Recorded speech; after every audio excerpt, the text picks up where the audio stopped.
biochemical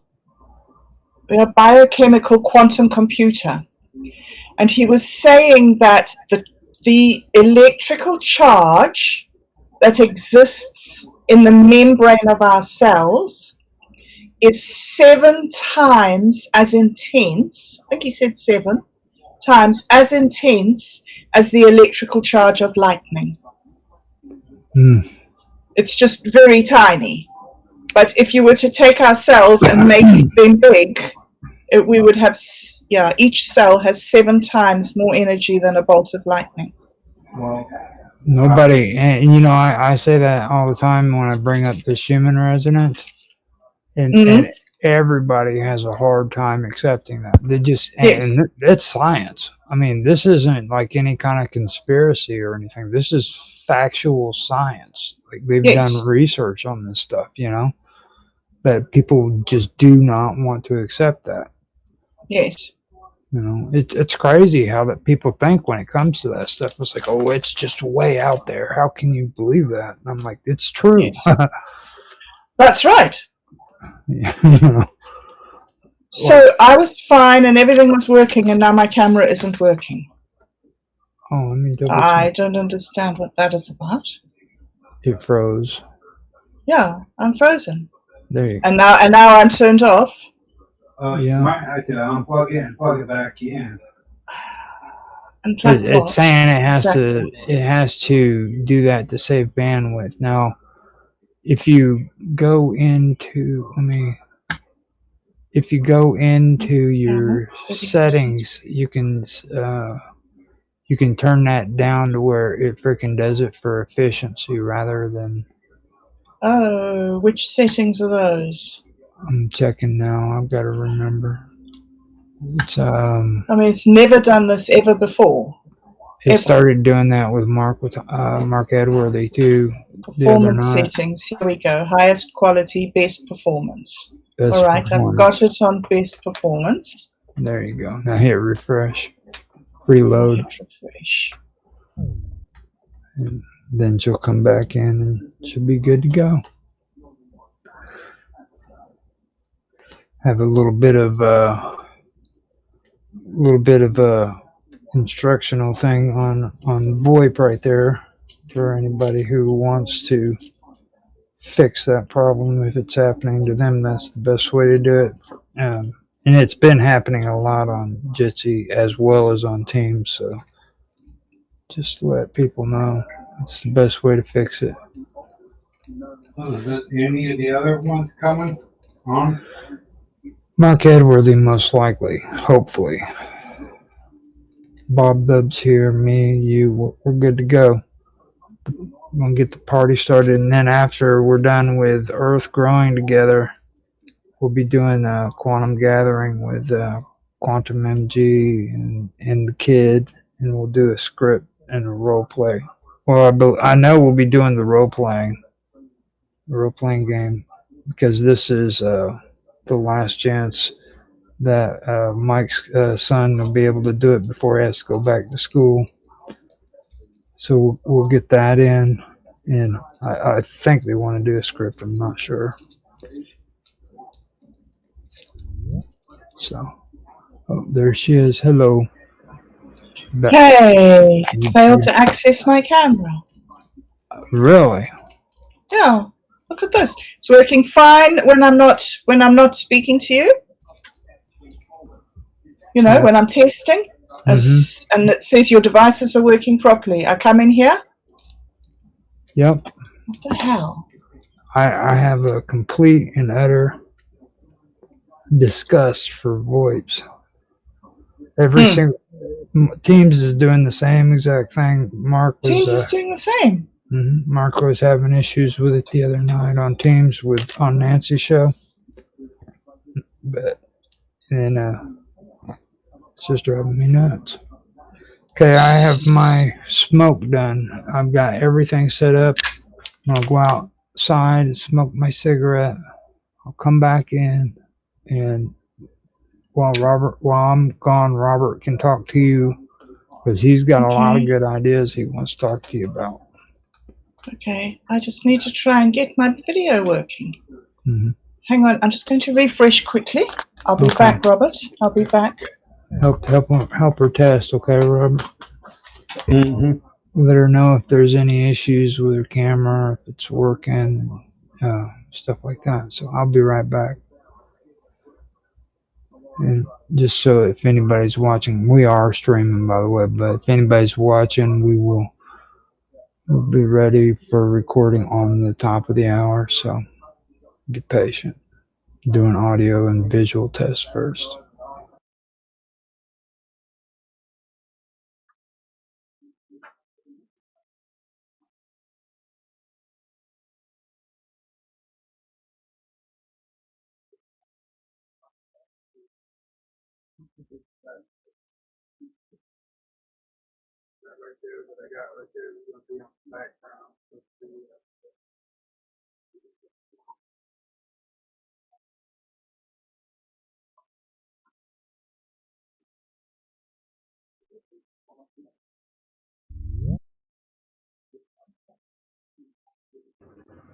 How did it do? Hello, can you hear me? Yeah. Okay, so you can hear me at least, even though I just can't get my camera to work. How bizarre. Oh well, I can't.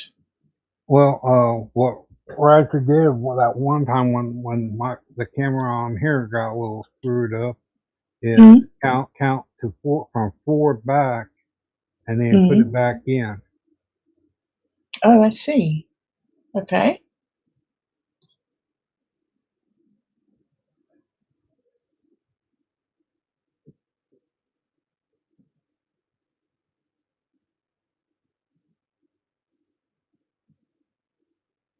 Nope.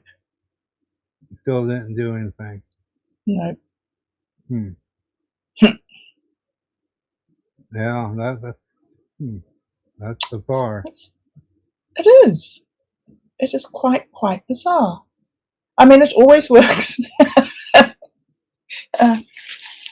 My partner does not like Jitsi. He says Jitsi's always giving problems. And so when I try to ask him for help with Jitsi, he says, no, there's nothing you can do. Jitsi just gives problems, blah, blah, blah, blah, blah. So, I don't know. Anyway, report a broken site, more tools, settings. So how are you, Robert? So sorry I couldn't make your out there, what was it? On was it Saturday afternoon or Sunday afternoon that you did your show? Yeah. Sorry I wasn't there. That's okay. Did it go okay? Well, I don't know. I guess it did. Oh, well, if you're happy, that's the main thing. Yeah. It's your show. Yeah. Cool. What did you talk about?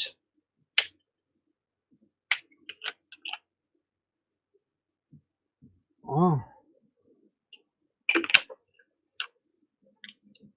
On what day was that? This weekend. The next day after they did all those round table and all those meetings, then you and Roger did your show.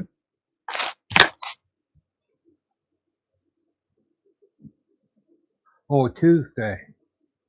Or was it Tuesday?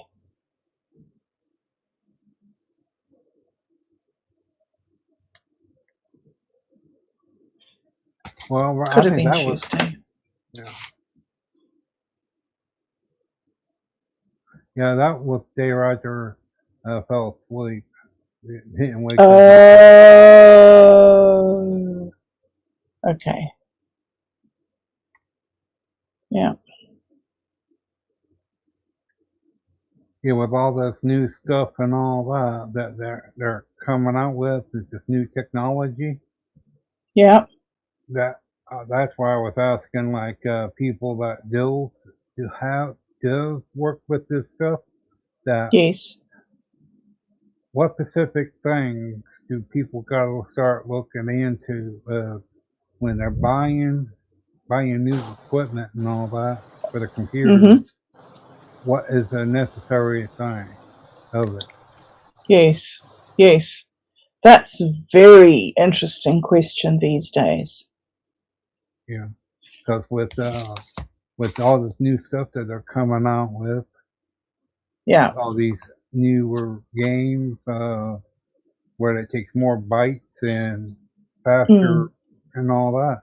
If your mm. computer's not able to handle it, then what what what parts to make it quicker is best Memory, possible? Yeah, to make it work memory, like yeah, and graphics cards, I think. Those are the main things that you need. Although I've heard that memory has like tripled in price since Christmas this year. So it's terribly, terribly expensive to buy more new memory chips at the moment. they come out with a new thing they did. I can't think of the name of it, but I told Roger about it. It's Mm, 86 terabytes or something like that. woo, Twice the thing of memory, mm, and it's twice the thing of memory. It's like got two things.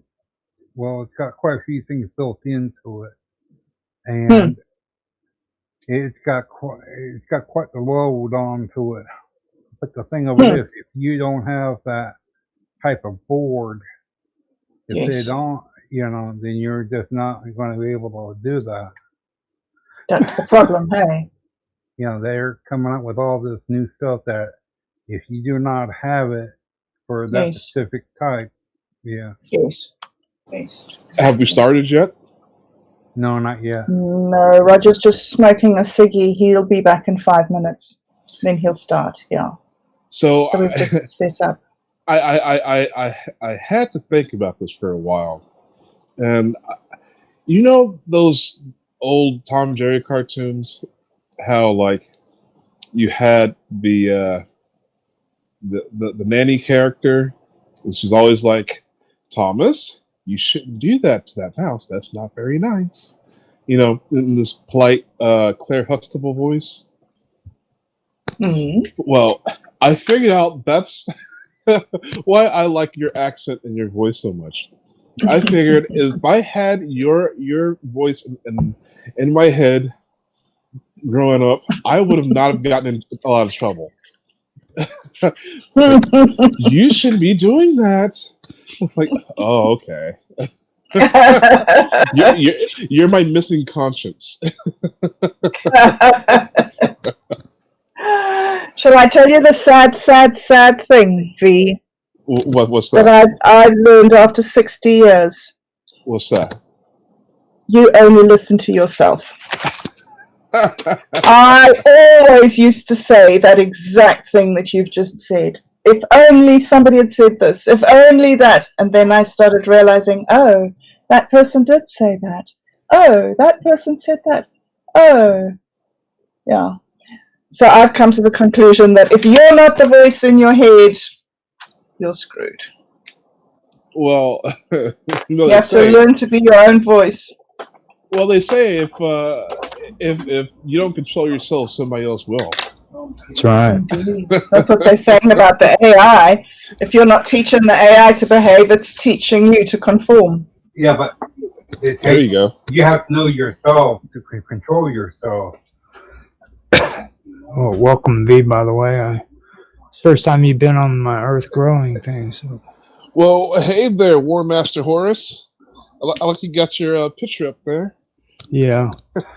Now, we're doing kind of a formatted show today, so we will be having conversations and everything, but it's kind of a lot more formatted than what we usually do. So, like in the first segment, we'll be talking about the weather and what's going on in the area. And this is concerning gardening and growing. So, like, there's no conspiracy or anything like that. I can't talk about weather warfare? No, none of that. Robert tried to talk about freaking crop circles last week, and we had to shut the wild man down because I can't talk about who is it? Okay. No, the answer is no. Whatever it is, no. Gardens. Gardens? That's Gardens. That's Here's it. this voice in your head. The voice in your head says, no, do not do that. We are doing gardening today, boys. That's right. No Monsanto. And GMO. No. just to make it a little bit more easier on you, just so you know, it was a bit complicated for Mark when he first started doing it too, because he was like, "Man, you're getting way too complicated when it comes to gardening and stuff." And I told him, I was like, "That's what they love this stuff. They love talking about microbacterias and shit." I can't talk about the chemtrail aluminums in the soil. No. Well, Robert has shows where he wants to discuss that stuff, so you're more than welcome to do it whenever, because he's actually getting into this stuff and wanting to make side shows. So Awesome. you know, there's a See, that's what my granny used to say. My granny used to say, "There's a time and a place for everything." That's right. See, I would totally listen to you. See, there we go. Very good, Fee. Okay, so we have one more minute. Maybe I should put the. No, I'm just gonna keep it like that. I just don't like how that's working out. My face right there in the middle. Oh, you don't? It does. There we go. I just don't like how my face is popping up like that. So let me, actually, I did it again. I forgot to freaking pop up the format so that we can get it started out right. I gotta learn Photoshop. I gotta put your head into some Terminator power armor. Freaking Mark Watashik has already done that. He's like displaying my head on his music video thing on this like really cool demonic dude that has like armor made of freaking like obsidian. I'm like, wow. I've been picking on him so bad in the last few weeks or months, I should probably say. But yeah, I gotta reconnect with him as well. It's nothing worth. I mean, there's nothing healthy about talking to Mark Watashik. He will warp your mind, dude. Beautiful man. So here we go. I got the topic going. Here we go. Actually, yeah.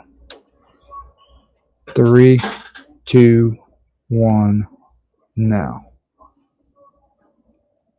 Hello, everybody, and welcome back to another episode of Earth Growing Together. I'm Roger Hanson, your host, today with my panel, Bob Dub, Mark Edworthy, Robert Hanson, my brother, and our new guest to the show, B, from Mysterious Lands Unknown near Rockford, Chicago. Yeah, I'm just a guy from around the way. Yeah, there you go. There we go. So today, what we're going to do is we're going to get started off with the weather, talking about the weather, and I'm going to try to keep my portion to about 7-8 minutes. I've been trying to do that. And I want to do that so that we can open it up to everybody and talk about how the weather is going in their neck of the woods.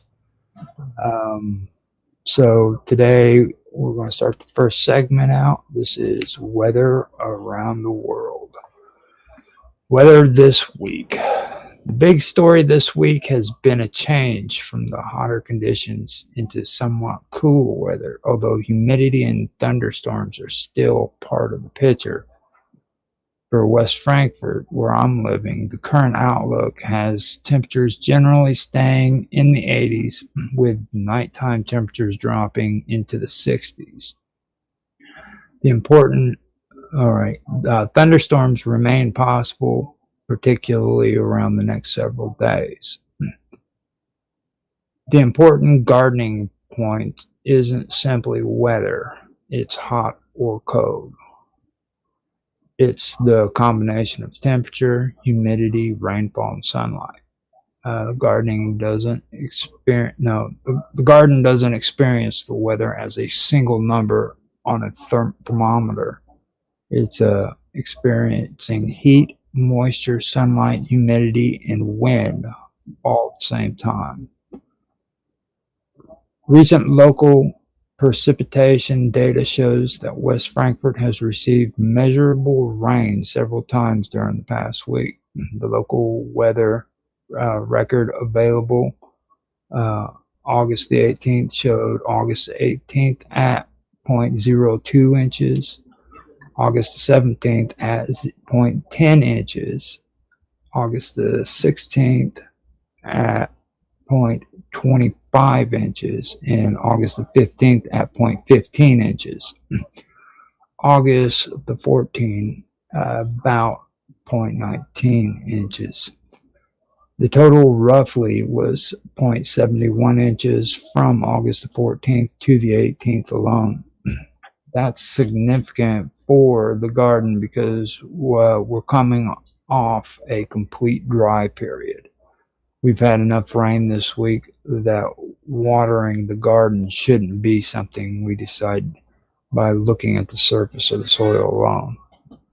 How deep did the water actually penetrate is the question.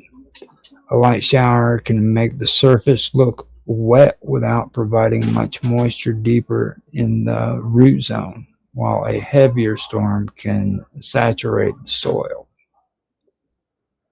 The week has also had a noticeable temperature range. For example, the local weather record showed approximately 78 degree Fahrenheit high for August the 14th, an 81 degree Fahrenheit high for August the 15th, an 85 degree Fahrenheit for August the 16th, and 79 degrees Fahrenheit for the 17th and the 18th. So there was a warm stretch followed by cooler conditions, and that's something gardeners can actually observe. Now, Robert, did you notice the plants having different, acting differently when you went out for those hotter days, especially from the hotter days when they went into the colder weather? Well, You got to unmute. Well, they just didn't. They didn't have like the good color to it. Looked like it was. They got burnt. Burnt. Yeah, from going from one temperature to another quickly. All right. That's what I was wondering if you saw like wilting or like new growth. Like right now, I see in some trees there's bare spots in it. Now, I noticed a lot of insect activity too. We've been having a lot of different insects, and I do want to point something out to apologize to you guys too, because we've been having a conversation about fireflies, and I do want to say that I've been mixing fireflies up with dragonflies. I've never used the term firefly. I've always used lightning bug as a term for what they're talking about. So, like when they were saying fireflies, I was for some reason thinking dragonflies. But You got some country boy that. yeah. Yeah. I grew up calling them lightning bugs too. Yeah. So now changes in gardening. Okay, this is where I make the whole thing personal. Basically, when it comes to our show, I don't think a lot of people do this, so I'm going to incorporate that.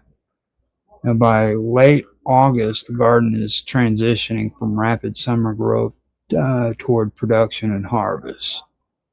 You're beginning to see more emphasis on fruit, like tomatoes, peppers, squash, cucumbers, and other crops that are now less establishing themselves and more about producing and finishing crops. Some plants that looked smaller earlier in the season may now be occupying considerably more space.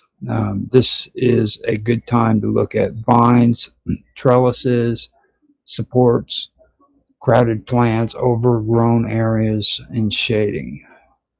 Now, some early summer flowers are fading, while late summer and early fall flowers are beginning to become increasingly important. There's actually quite a bit happening in Illinois gardens and natural areas right now. Illinois Extension's current native plant information identifies a number of plants that bloom during this part of the summer. You have the bee balm, which is the Monarda. Now, the Illinois Extension just featured spotted bee balm on August the 7th, noting that it's currently noticeable and blooming. Then you have the coneflowers. Purple and orange coneflowers are important late summer flowers and attract pollinators. Several species bloom through August into September. You have the Joby weed, which is a major late summer nectar source. Then you have the black-eye Susans, or the I always have a hard time saying this, the Rudbeckia. Now, these can continue providing bright flowers well into the late summer period. After that, we have the milkweed. Several Illinois milkweeds bloom into August, and we're starting to move towards the fall blooming plants. Illinois Extension specifically identified several asters as August through fall bloomers.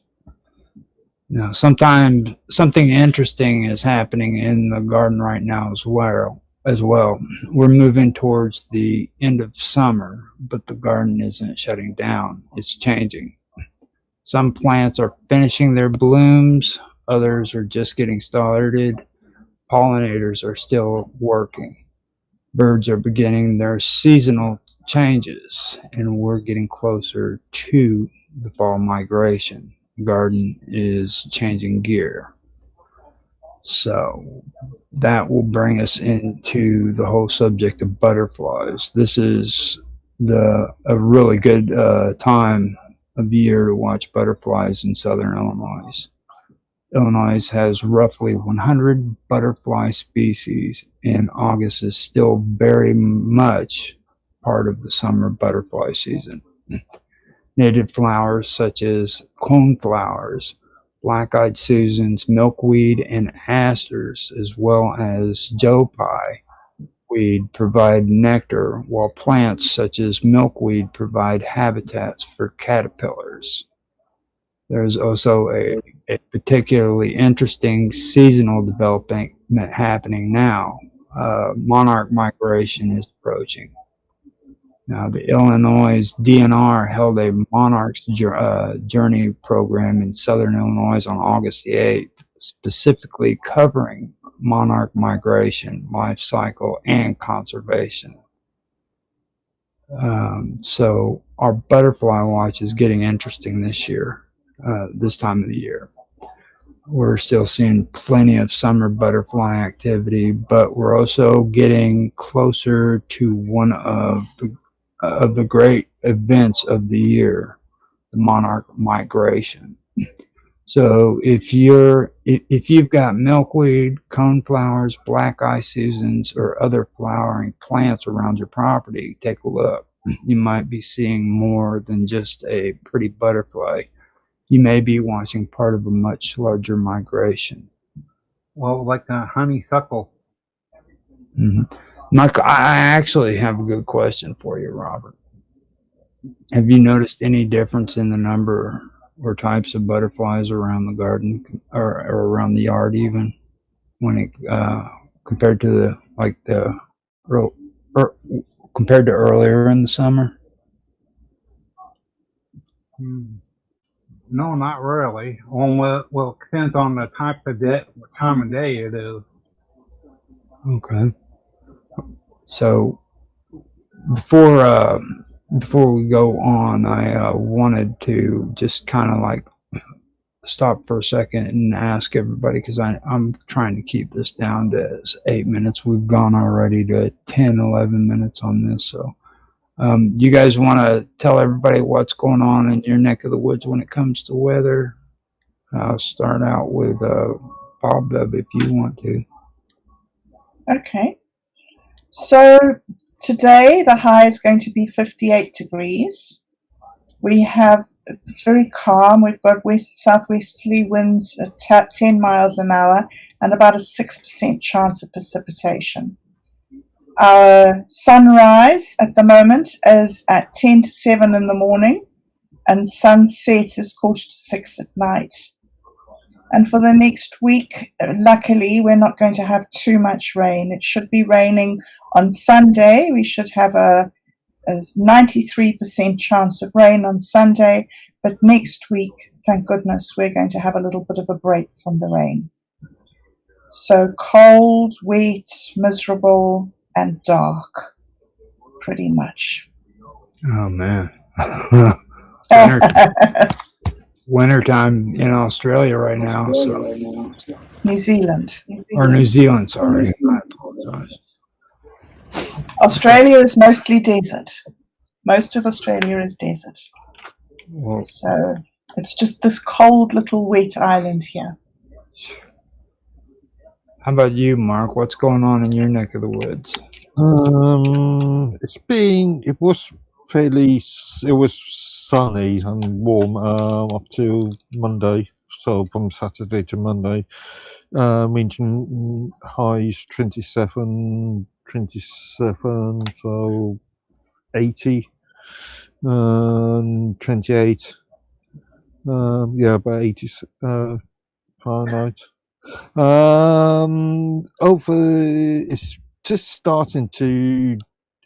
Over the last couple of days, I've noticed that it started to rain or spit or lightly rain.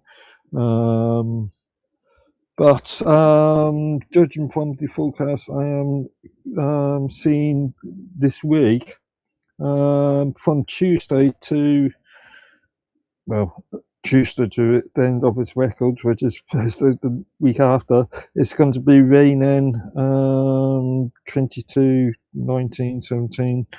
But it's been sort of, it's cooled down quite a bit in the last 2-3 days.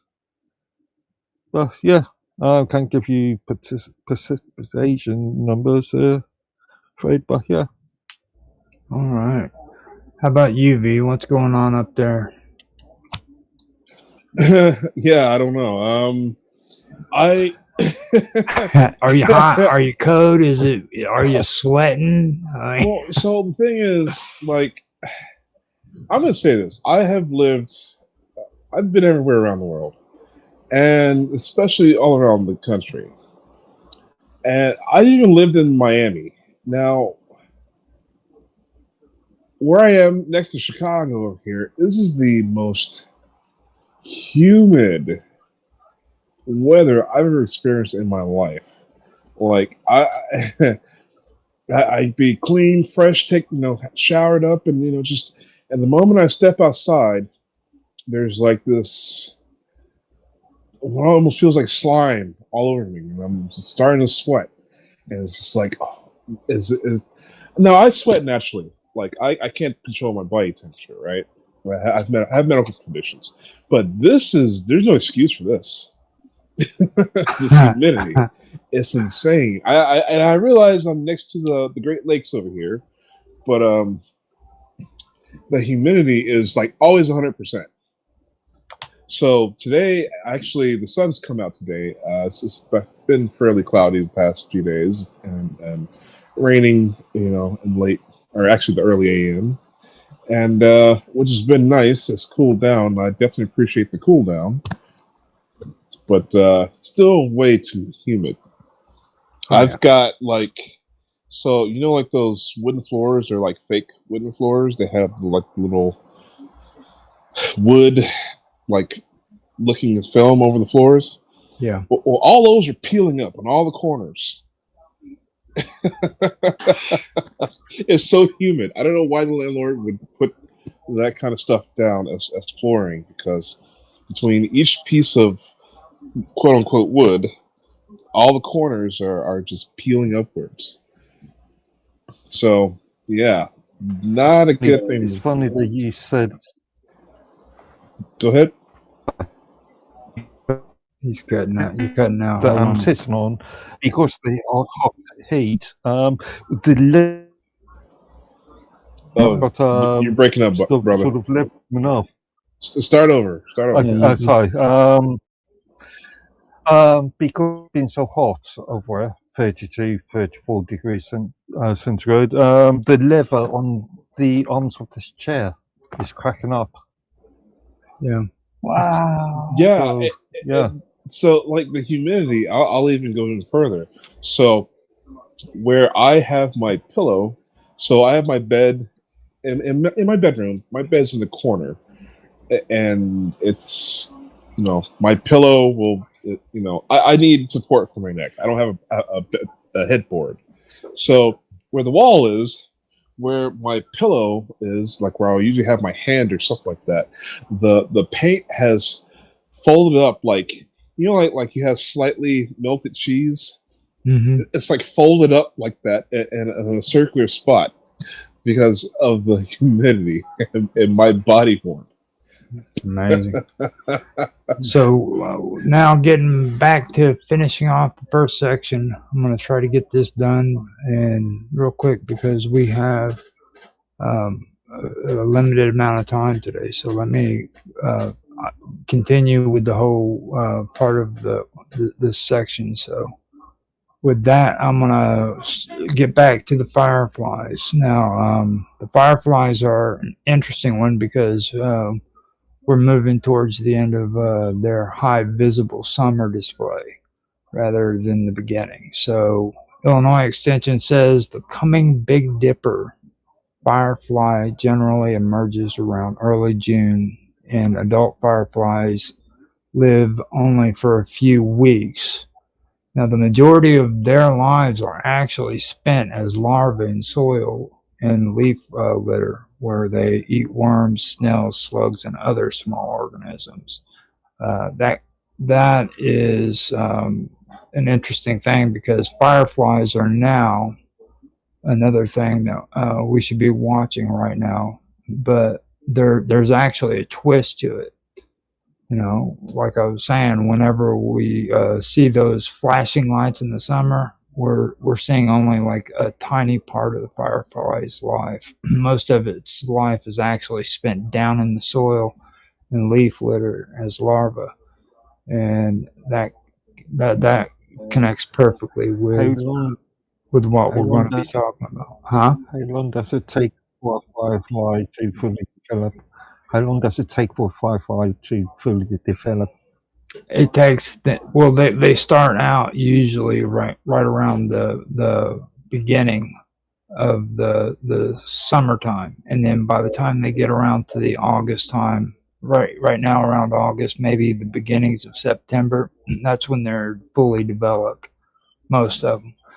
So like if you're paying attention and you go outside and you have them, you'll see them like literally coming out, like your entire backyard will be full of nothing but fireflies. Oh yeah, I took a couple pictures because in my backyard there's like massive trees, and with the fireflies, it is, I swear it was like Christmas time because there's so many of these firebugs that the trees were just basically lit up like Christmas trees. Yeah, it's beautiful. I've never experienced that anywhere else. Now, another thing I had to say is now look down, okay? After the rain and water weather, the forest floor can suddenly seem to come alive with mushrooms. And mushrooms aren't simply something we find in the woods and wonder whether they're edible, okay? You have fungi that are actually decomposers. They're part of the process that takes dead material and returns nutrients to the ecosystems. But when I mention that, I also want to make an important warning to the viewers. I'm not encouraging viewers to eat wild mushrooms based on like photographs or a television discussion or anything like that. Identification needs to be certain before you decide to eat a mushroom. I'm just saying, if you're interested in it, besides fireflies, you're going to also have mushrooms that are sprouting up, which is pretty cool too. Now, the birds is another thing that's pretty cool. This is where the time of year is really, really good when it comes to hummingbirds. This is one of the most interesting categories this week. We're entering a period when some Illinois birds begin their fall migration, and the Illinois DNR lists August as the beginning of fall migration for several species, actually. For example, there's the ruby-throated hummingbird, which begins moving through Illinois in August. You have the great crested flycatchers, which begin fall migration in August as well. After that, you have the Cooper's hawks, which begin fall migration in August. There's the red-shouldered hawks as well, and they again migrate in August. Then you have what's called the bobolinks, and they begin appearing in Illinois during southbound migration around mid-August. So that would be actually right around now. Some black-crowned night herons begin arriving in Illinois as fall migrates during August as well. So this is a great time to start paying attention to birds that weren't necessarily... Oh, ornithology, huh? Yeah, they weren't necessarily obvious early this summer, but you'll start seeing them. If you've been listening to the birds around your house, don't assume that what you're hearing today is exactly what you'll hear a month from now. August is when the bird world starts changing. Some birds are finishing up their breeding season, while others are beginning their journey south. And here in southern Illinois, we're right in the path of that movement. Well, I'm not an ornithologist, but I have been paying attention to some of the plant life here, and I've been eating blackberries from the trees here. Well, you guys call them mulberries. No, I call them blackberries too. Okay. Well, up here they call them mulberries. And what's funny is my landlord lives on Mulberry Street, and he has a full backyard of nothing but mulberry trees. And yeah, I'll go and collect a bucket or two. That's what we're famous for in Illinois. The blackberries is mulberries. That they have them, or they used to have them everywhere. So that's actually a treasure. Keep a hold of that. Yeah, that's the only thing. That's the only leaf that the silkworm will eat is the leaf of the mulberry tree. That's so cool. It's very cool. Did you used to keep silkworms when you were little? Did you ever have a shoebox full of silkworms? I've never had silkworms available. Whoa! Your childhood. It's horrible, isn't it? Yes, it's just horrible. Do it now. Catch up on it. You have to have a box of silkworms. Now, here's the cool one, though, and this is where Robert was coming up with. Okay, if you're in Illinois, especially you, V, since you're up there, watch your hummingbird feeders. If you've got one around you, watch them, okay? Because the ruby-throated hummingbirds are beginning their southward movement through Illinois right now. Well, my landlord says if it doesn't pay rent, it's not allowed on the property. You just keep an eye in your neighborhood. If you see any bird feeders, you'll definitely notice them. They love to go to bird feeders. If you got neighbors down the street who has one, keep an eye on it whenever you go by them. My house is fully fumigated, and just like it's anti-life here as far as anything like that's concerned. My landlord, so there's a gopher. We have a gopher in the backyard. My landlord comes like every few days and tries a new technique of trying to kill it. It's hilarious. It's like that movie, I don't know, that golfing movie with Bill Murray. Hummingbirds have the biggest heart of all birds, And in Mesoamerica, they were the symbol for the god of war. Yep. Most aggressive too. Like, you do not mess with hummingbirds. They No, are you they are don't. fighters. And on top of that, they'll go Take right you to out. your face. Hmm. That's Wow. what they did to my dad. Yeah, they are fighters. There's a reason why they made them the They're like bird. woodpeckers. No, they're They're worse. vicious. Yeah. We had, at the end of summer, before winter started, we had 2 magpies nesting next door. They have the most beautiful, beautiful, beautiful song, like liquid obsidian. But man, they'll dive bomb you if they think you're close to their nest. Sure, they'll take your head right off. Hmm. Fierce little fellas. I've always wondered why they call them magpies. I assume that it's like British, so coming from that area. Yeah, yeah, it is. Magpie, 16th yeah, I guess century so. or something. Oh, Possibly 14th. Pretty good. Now we get into the insects. We get into the good stuff. This is probably the busiest category in anybody's garden right now. Okay, so we're talking about much more than honeybees too. You may be encountering bumblebees, native solitary bees, hoverflies, lacewings, predatory beetles, dragonflies, damselflies, parasitic wasps, butterflies, and moths.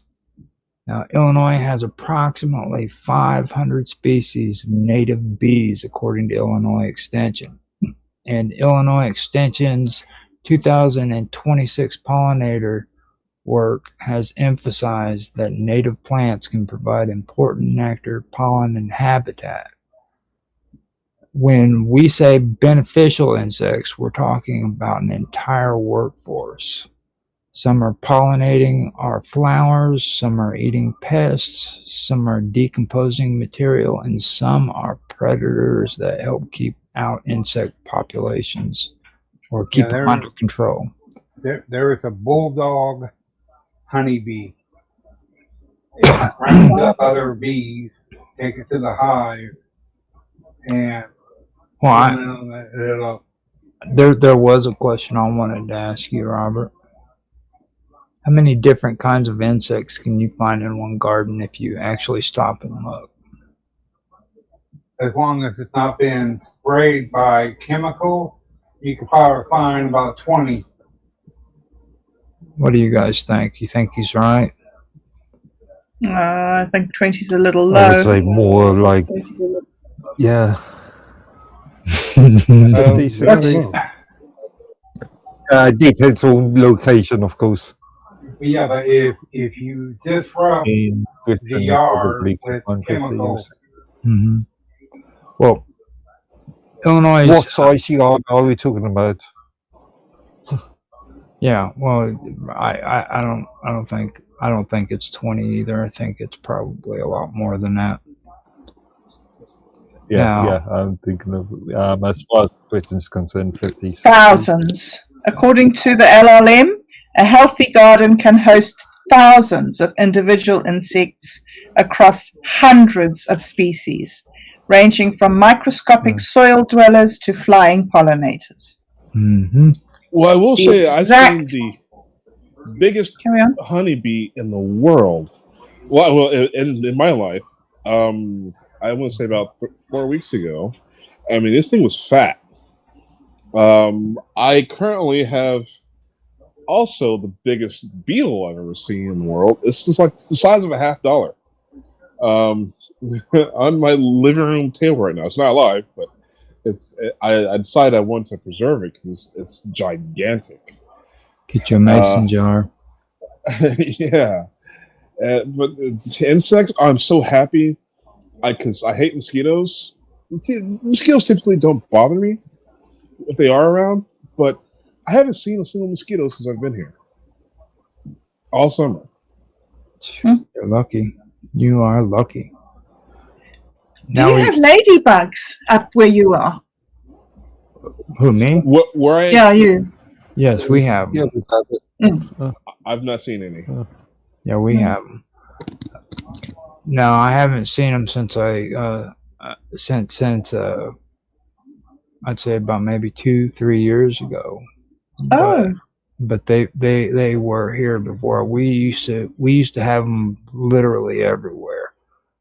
You'd go out in the morning and they would be just stuck to the wheelbarrow, all wow. hugging together and stuff. It was pretty interesting. That was when they first would appear in the year during the springtime.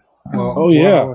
What I was referring to, guys, it says in a grocery, when you plant garden, do not use pesticide because good insects that requires to keep the insect population down. And if you implement that insect repellent, you disrupt the balance in the garden. Of course. That's yeah. Yeah, Now, I was to say back in Poland when I at my house in Poland, thousands. What's about ladybugs? Thousands. Like every day, I was sweeping off ladybugs off my windowsills. By the end of the year, it's like by the thousands. mhm. But Okay. it's just very magical up there, though. It's you see things floating in the air. It's like something like out of a fairy tale book or something. There's so many glittery things that flying around the air, and little swirly puffballs and beetles, and yeah. I don't know. So now that we've covered that, let's get into native plants, okay? So here in Illinois DNR explains that native plants developed alongside native pollinators, and their blooming periods, flower shapes, and other characteristics can correspond with the activity and needs of local pollinators. The Illinois DNR also maintains a large list of native Illinois plants that provide food and shelter for wildlife. Some particularly useful Illinois natives for pollinators include purple coneflowers, black-eyed Susans, milkweed, blazing star, bee balm, asters, joe pie weed, and native sunflowers. Illinois Extension's current pollinator guidance specifically highlights purple coneflower, butterfly weed, and other native plants for supporting pollinators through summer. And that brings us basically to the end of native plants because we've already talked about butterflies, bees, birds, and beneficial insects. We can't really separate them from the plants they're depending on, so that's the reason why I brought up the native plants. Because a native plant isn't simply something that happens to grow here. It's part of a much older relationship between the plant, the soil, insects, birds, and the rest of the ecosystem. And that will be the end of the first section. So this next one is the nature watch connection. So I'm gonna say something cool here, and then we are going to move on to the main topic. You guys ready for that? Yes. Okay, so when we learn from Nature Watch what we learned from Nature Watch this week. The butterflies are still working the flowers while monarchs are beginning to become part of the conversation. The fireflies are winding down their summer displays, but their larvae are still working beneath the surface. Mushrooms are reminding us that decomposition never stops. Birds are beginning to change as migrations get underway. Beneficial insects are still working the garden, and native plants are providing the habitat that makes much of this possible. And that's the thing about nature. Nothing really happens by itself. The flowers feed the insects move the pollens, the plant feeds the bird, the fallen leaves feed the soil feeds the plants. Everything is connected. So now we go into the main topic. And the first part is what we left off from last week that we really couldn't get into, and that is fertilizer. Feeding the plant responsibly, basically. Now, fertilizers provide nutrient plants need. Okay, commonly including nitrogen, phosphorus, and potassium, along with secondary and micronutrients. Every time it has micro on it, I have a hard time saying it, but along with secondary and micronutrients. But this is something that's very important, okay? Fertilizer isn't automatically the answer to every plant problem. Before adding fertilizer, ask yourself, what does the plant actually need? Has the soil been tested? Is the soil pH appropriate? Is the plant receiving enough water? And are the roots healthy? That could be the problem. It could be that the problem actually is disease, pest, or environmental stress. So the important message here is that fertilizer isn't plant food in the same way we think of food. It's a source of nutrients the plant uses to build itself and carry out its biological process. Well, I know that firsthand. I've burned up some plants with fertilizer. You can burn them. Mm-hmm. Too much fertilizer. So nitrogen, what the nitrogen in the fertilizer is for fast green leafy stem growth. The phosphorus is for your root growth and your vivid flowers. You want your flowers to not be pale because the brighter they are, the more insects will visit them. And your potassium is protection from cold and disease. So, interesting little... Good stuff. And remember, too, that too much fertilizer can also cause problems rather than solve them. So sometimes overdoing the fertilizer is an issue as well.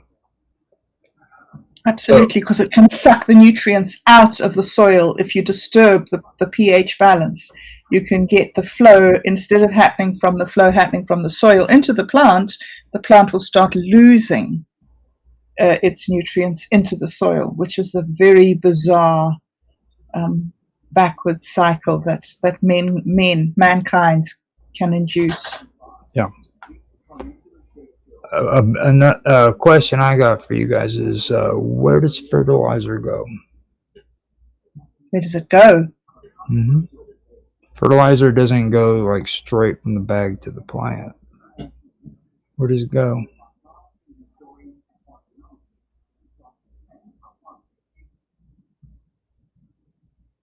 Nobody knows. Into the soil? Into the organic material? Into the water? Now, when we put fertilizer into the garden, we're not putting plant food directly into the plant. We're putting nutrients into the soil system. Right. From there, those nutrients interact with like soil particles, water, organic matter, microorganisms, roots, soil pH, temperature. The plant ultimately has to obtain the nutrients through its root system.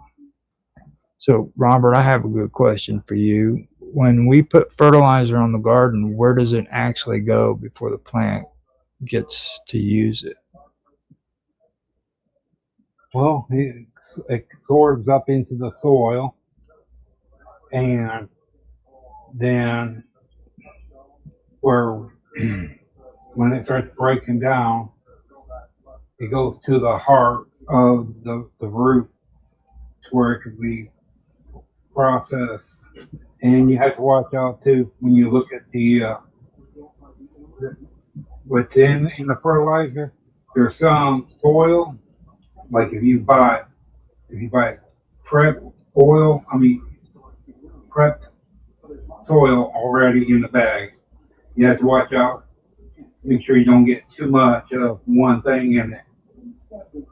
Okay. Now, wait, I'm going to clarify something because we cleared it up in the last episode. When Robert says the heart of the plant, it's not technically called the heart of the plant. He's always referred to it as that. I forgot what it was. Do you remember what the actual name was, Bob Dub? I don't actually remember. Yeah, we did talk about it, but I've forgotten now. But yeah, it's. But I think that what we said was that it's on the tips of the roots, actually. The heart is not the center like in a human. Mm-hmm. It's on the very tip of the root system. Yeah. I think. I remembered whenever you guys were talking about it, like if you go to transplant a plant, try to move it out of the ground, that's the reason why you have to be real careful, because if you puncture that, you'll kill a plant. Yeah, because my mom was telling me in the center of the plant, there's some plants have a big heart. Well, it's a main big piece of it. And if you just wrap it or pop it, it will die. Well, let me also point something else out, and this actually goes into where we need to be going, because the one thing that I think people need to realize is soil is more than dirt. Okay, you mentioned soil earlier. Now, soil is like a living system, you know what I mean? And it contains minerals, you have organic matter, and again, you have the water and the air and the microorganisms. You've got to also take the fungi into consideration. There's bacteria, and that's also, and believe it or not, insects and other organisms, all of that goes into what you would consider soil. You know what I mean? Because you got to remember, those insects get real microscopic. They get small. So they're even in there too.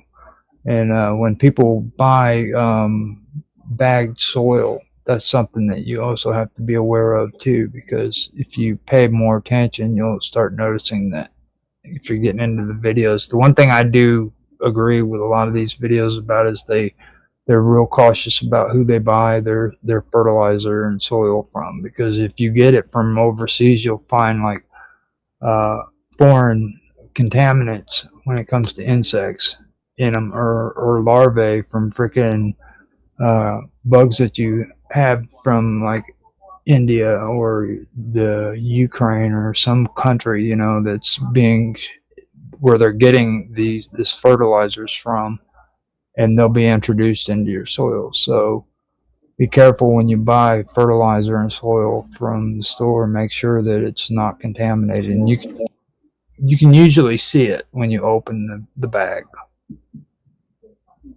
So that's all I wanted to add on that one. Usually in nature, without the intervention of man, the nutrients come from decaying plant matter. So there's no nutrients in the actual rock. There are chemicals in the rocks, but the plants can't get the chemicals out of the rock part of the soil. All the nutrients that it gets is from compost, old, dead plant material. So why we add fertilizer is because we've learned to grow plants anywhere in the world. So, sorry? I was just saying what I said. You can use volcano rock as growing too, and you can use an eggshell to grow. Crushed eggshells, I've heard of that, and I think the only reason why Robert is mentioning volcano rock is he's going to see if you're going to like go out and get beach sand for him, Bob Dub, so be careful. Robert's got a plan, so. He found I out see. he found out you have a volcano just down the road. So.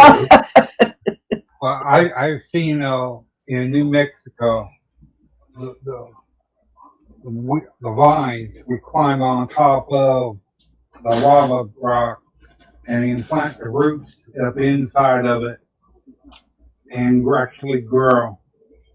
And you can use it too for a water filter. Okay, so Interesting. let me get through this.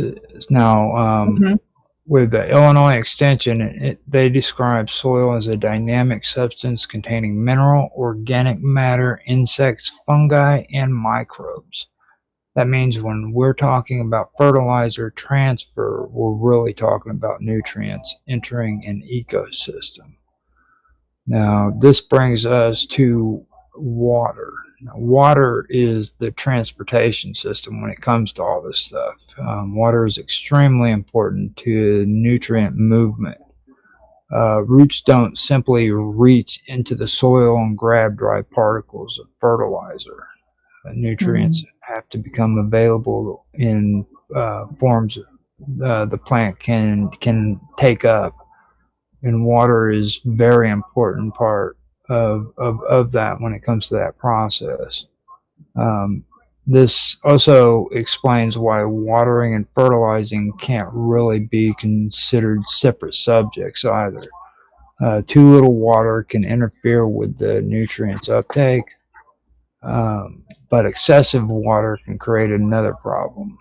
Nutrients can move beyond the root zone or eventually leave the garden altogether. That's kind of what you were getting into with when you were talking about and people need to take the root zone into consideration when it comes to gardening. Absolutely. Yes, Yeah. absolutely. Well, let me ask you a question. When it comes to a plant, does it has its own thermostat where when it knows when to take so much water or where That's not basically how it works. Like a plant doesn't have like a thermostat on it, Robert. That's you know what I'm saying. Like they're not saying, well, it's this temperature. I take this, I take that. Like I mean, it's like eating. You know what I mean? But what kind of, like I was saying before, it's not actually like food that we think of when it comes to food. You know, so I mean, now root zones, what I'm talking about there, that's important. Yeah, but I was saying about when it gets Well, dry. hold on, let me finish this so that you can, and pay attention because this stuff is important, okay? Now, when it comes to root zones, here's a concept that I think you and even the viewers would almost immediately understand, okay? Now, the root zone is the plant's feeding area, okay? That's where the roots are. That's where the roots are, and where they determine where the plant can access, water, nutrients, and oxygen, things of that nature. So that's the area that determines that, and you have to know that. All right. So that's why soil structure matters. You have organic matter that can improve soil structure and help roots move through the soil while also helping the soil retain water. Now, if the roots can't reach it, does it really matter how much fertilizer is sitting somewhere else in the garden? You see? Exactly. That's what it really comes down to. It's not about thermostats or anything else. It's about placing this stuff in the right place. You have to freaking know what your root zone is. Yes. Okay. And the root zone usually ends where the leaves end. So if you look at the plant, the bushy plant, where the edge of the plant is very often, there are exceptions, but very, very often underneath the roots go spread out as far as the branches spread out above. Absolutely. It kind of looks like a magnetic field. Like you know how you get the arch on the top and the arch on the bottom when you introduce magnets Yes. to like filings. Yeah, Yes. it's like a magnetic field. Now, have you guys ever heard of the CEC, cation exchange capacity? No, No. that'll be interesting to hear about. Now, I'm going to be careful with this because this is the extremely technical stuff that Mark Edworthy warned me about. So I'm going to try to tread with light feet on this one so that we don't get too technical. Because it is. I mean, and this is where most of the people who are into gardening, they really enjoy this kind of stuff. So I'm just going to kind of put it out there. The CEC stands for cation exchange capacity, and it describes the soil's ability to hold certain positively charged nutrients and make them available for exchange with plant roots. Organic matter and clay minerals contribute significantly to a soil's CEC. Now, this think of the soil as like a warehouse. All right. Now, some soils have a much greater ability to hold onto like nutrients than what others do. Now, that leads naturally into why does the same amount of fertilizer behave differently in different soils, okay? Mm-hmm. And that brings you to organic matter, and that's the soil's storage system, basically. That's where you get into it, the soil's storage system. Now, this is one of my favorite parts of the discussion, because like adding compost or other appropriate organic matter isn't like simply adding fertilizer. Okay. Now, organic matter can be improved soil structure, or it can improve soil structure. It can help retain water. It can help retain nutrients, provide material and microorganism breakdown. It also contributes to nutrient cycling. So the Illinois Extension notes that decomposition of organic matter can make nitrogen available for plant use. So instead of thinking fertilizer equals nutrients, you can introduce soil, organic matter, and microorganisms, which equal nutrient cycling. Does any of that make sense to you guys? Yes. Okay. It's cation. Mm-hmm. Cation exchange capacity. Cations are the positively charged atoms that you've got in there. So it's the positively charged atoms of calcium, magnesium, and potassium that have to move into the plant. And when your soil, the particles of your soil, like a sandy soil, when they're very big, the little gaps between them are too big to hold the water. Or when they're very small, like in a clay, the gaps between them are so small that the water can't get in. Mm-hmm. And the reason for the organic material, why the organic material is so important, is that it sits in between the particles. That's either too small or too big, and it makes this place in between the actual rock particles where the growing can happen. Yeah, a lot of that is related to a lot of electrical and bioelectrical systems. Yes. So I forgot to charge up my phone. When are we starting quantum gathering? Oh, hold on! Don't be mentioning that in the middle of a recording. Well, I know. I'm trying to. I'm bringing it to an end right now. So I'm gonna need to let my phone charge for a few minutes. Okay, I appreciate it. All right. But, okay, so we actually are coming up to 57 minutes on the show, and we've got to keep this down to an hour because we have a schedule going and everything. I really do appreciate everybody coming in. Now, after this, when we come back, I do want to continue this as a conversation. I want to talk about nitrogen, I'm sorry. We're also going to be talking about microbial workforces and stuff of that nature. We just finished up on organic matter, and we've gotten into cation, I call it cation, exchange capacity. That's the difference between that true British accent and Americanisms. Is colloquial. American colloquialism is the way Mark Edworthy says it.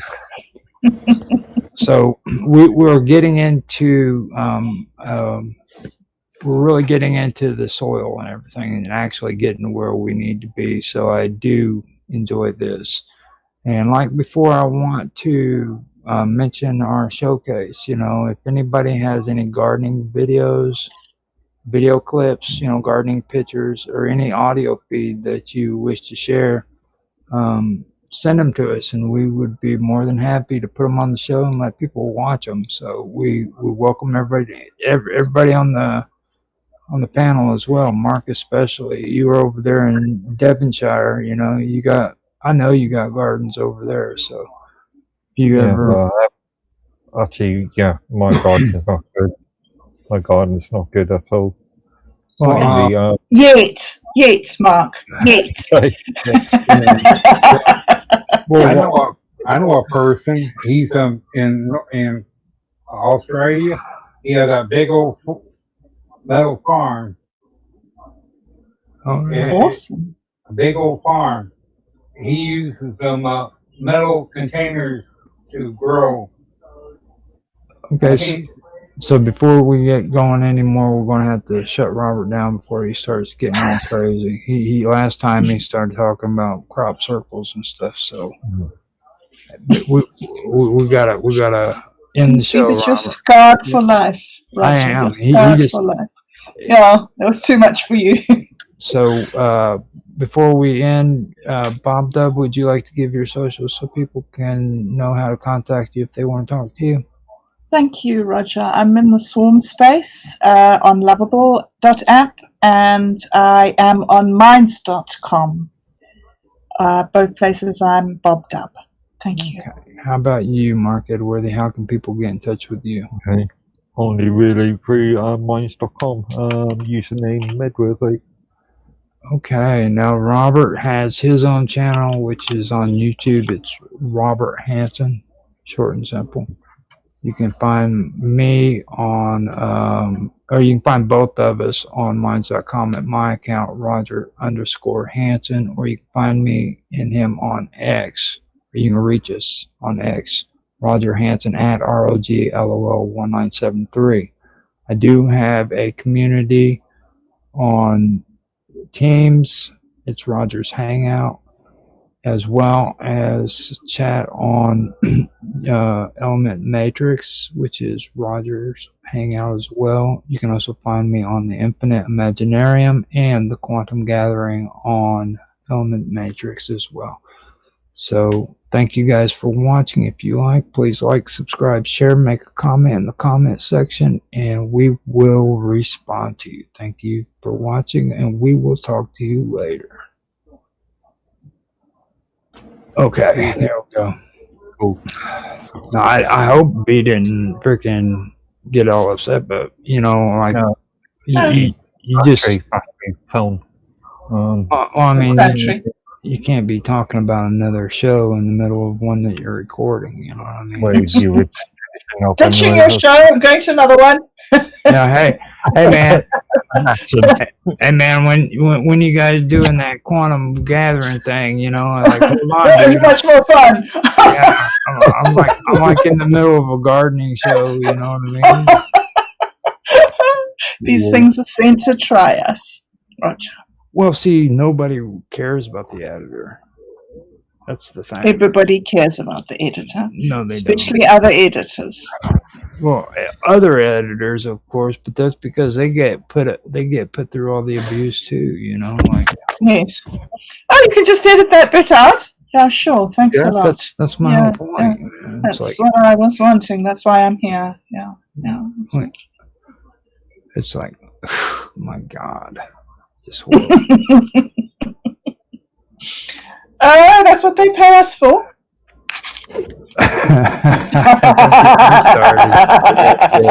Don't get me started. Okay, so Yeah.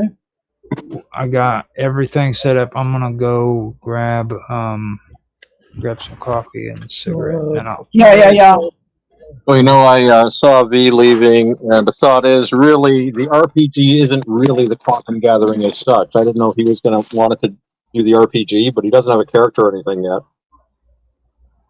I don't know if he even knows about it, to be honest. Yeah, I mean, the Quantum Gathering is still, I mean, as far as he's concerned, I would say 8, right? Because that's more or less when we do the regular stuff. Well, he should be back. I don't know if he is or not. Okay, He just, we'll figure it out. We'll figure it out. But I mean, if we're doing the RPG, Well, V's his own man. I had to tell him that we can't be doing like conspiracy stuff and everything. It's about gardening. No. The RPG 8-year-old. We're operating at the 8-year-old level. Well, I mean, like in the last one we were just on, it's like gardening. I wasn't able to catch much of that. I've been very busy here. Very busy afternoon. Just it was his first shot on a gardening show. I think I peeked in there once in a while, but I couldn't really watch for more than a few seconds at a time, just because I'm in the middle of all kinds of crap this afternoon. But yeah. Why? What do you do? I did good. It's just the last part of it. He goes, "When's that Quantum Gathering starting?" And I'm like, "Dude, freaking!" Yeah, it was just an issue with phone battery. Oh, right. Well, maybe that. You should charge. No, see, the issue was me. I had the issue. Like, you don't talk about another show while I'm recording the one before it. Like, right. Yeah. You know what I mean? That's why I don't really get along with people who just are into live streaming, because that's all they think. They think they can just, but when you're recording something and you want to edit it and make it sound good, you don't want it to have that live stream kind of thing where you're just talking about one show into another one, On the edit, you can remove that. So you're doing exactly what Bob Dub said. You are a horrible person, Lord Edworthy. You are abusing editors every time you say that. Well, you can just edit it out. Okay. I feel so bad for editors, to be honest. Why? All the work they do, you mean? Yeah, all the work and how inconsiderate people are towards them. Oh, yeah, you can just edit it. No worries. Edit it. Just edit it. Yeah, just edit. Yeah. 2 clicks. 3 clicks. 3 clicks. Did you really just say that out loud? Could I do 3 clicks in KDN Live? Actually, once the soundtracks or video load up.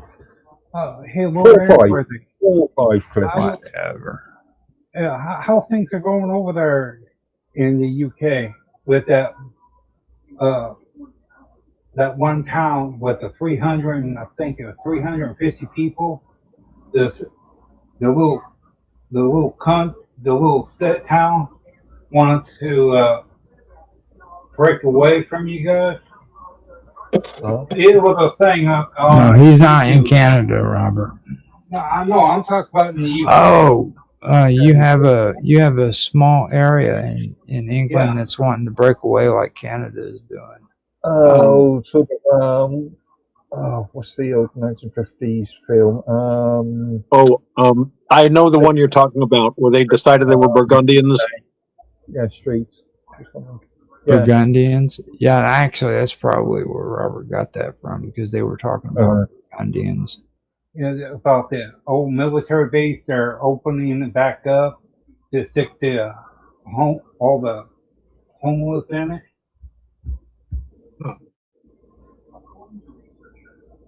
And they're afraid that for the amount of people that's in town and that amount is in the military base, that won't be enough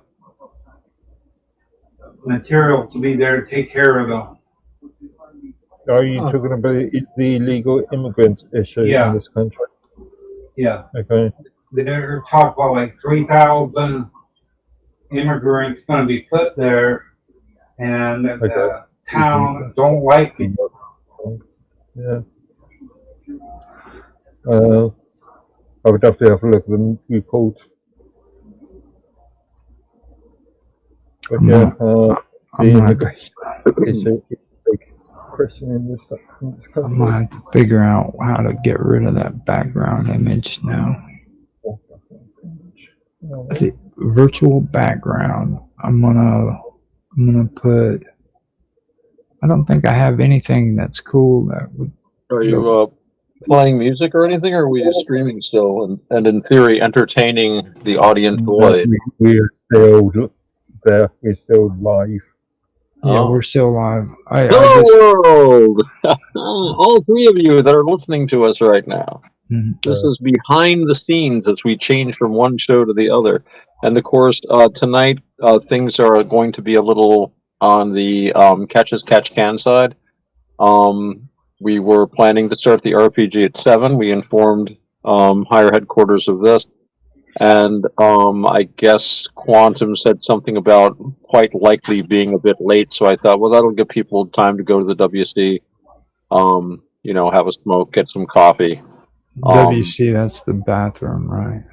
Yeah, I say that in commemoration of Winston Churchill, but we won't talk any more about that.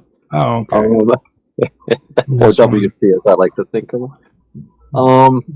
Yeah. Although from the American point of view, he was wonderful. He was wonderful. He handed us the empire, like on a platter, in so many ways. And his mom was American. I mean, Eisenhower did not like the empire had a lot of enemies. Remember that? Do you remember that story about? I think it was during the war. And they were at the general staff, and they were trying to figure out how to cope with fighting in Asia and Africa and everywhere on the planet because it's the British Empire. And finally, the one general says to the other, "The empire has too many enemies." And I think that Eisenhower didn't like them. He was very happy to see, but that's not what our show about is tonight. And I'll just start going about that whole. Hey guys, have you heard of what happened over? How many times have Russia had like nuclear problems? You mean a meltdown like Chernobyl?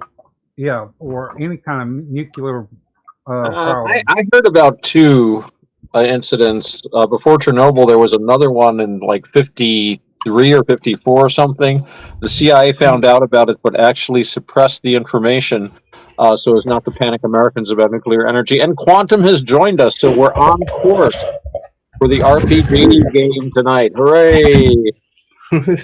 Well, because what I was asking, because I can show it to you later, but over there they have had seven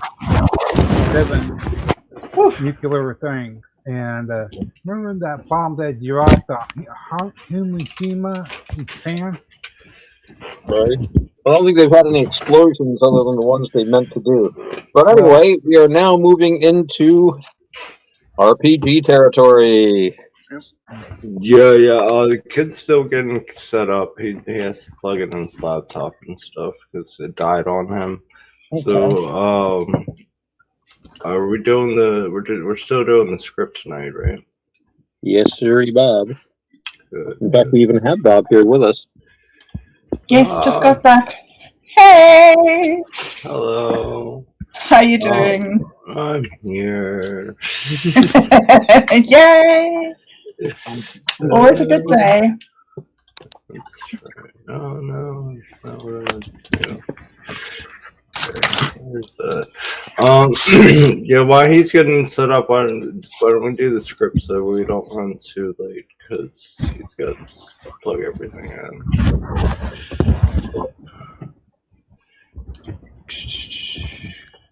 Which script now are you talking about? The one you made for today. Oh, dude, are we going to do that one? All right. Quickly now. Yeah, he's got to plug it in his laptop and stuff. All right, let me quite quickly find it. You've not published it, at least not the quantum. Oh, where did I share it? What did I put? Did I share it in the quantum gathering? I thought you did. No, I did.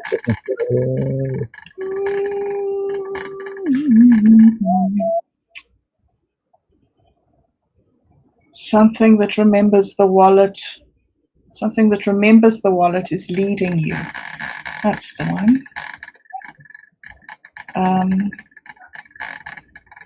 Okay. The memory garden, right? Yeah, I think so. It was, Memory Garden. Yeah.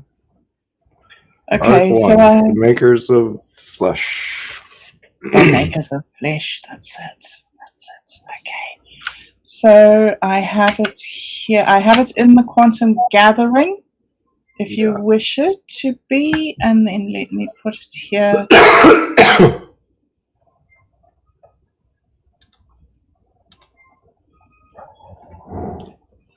Yeah.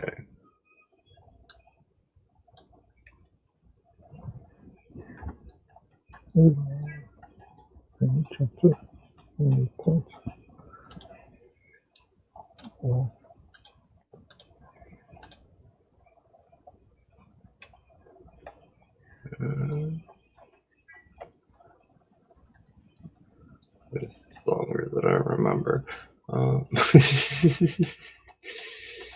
Let me see how long it's going to take him to get set up. Give me 1 second.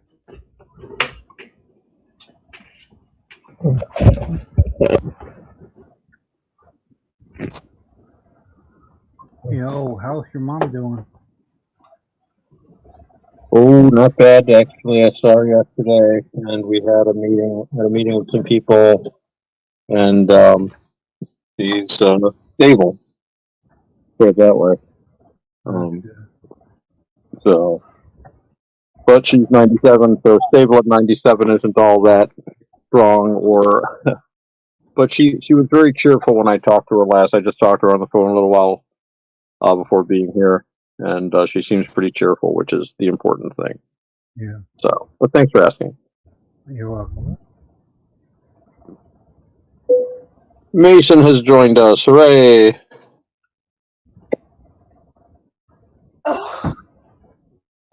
Hello, Mason. Hi. Hi. Okay, it's working. Alright, so we'll save that so we can, at least it's here, so we're all set up for that when we're done this. And he needs this. Okay. Oopsie. I will have to leave in about an hour, guys. Okay. From now, so.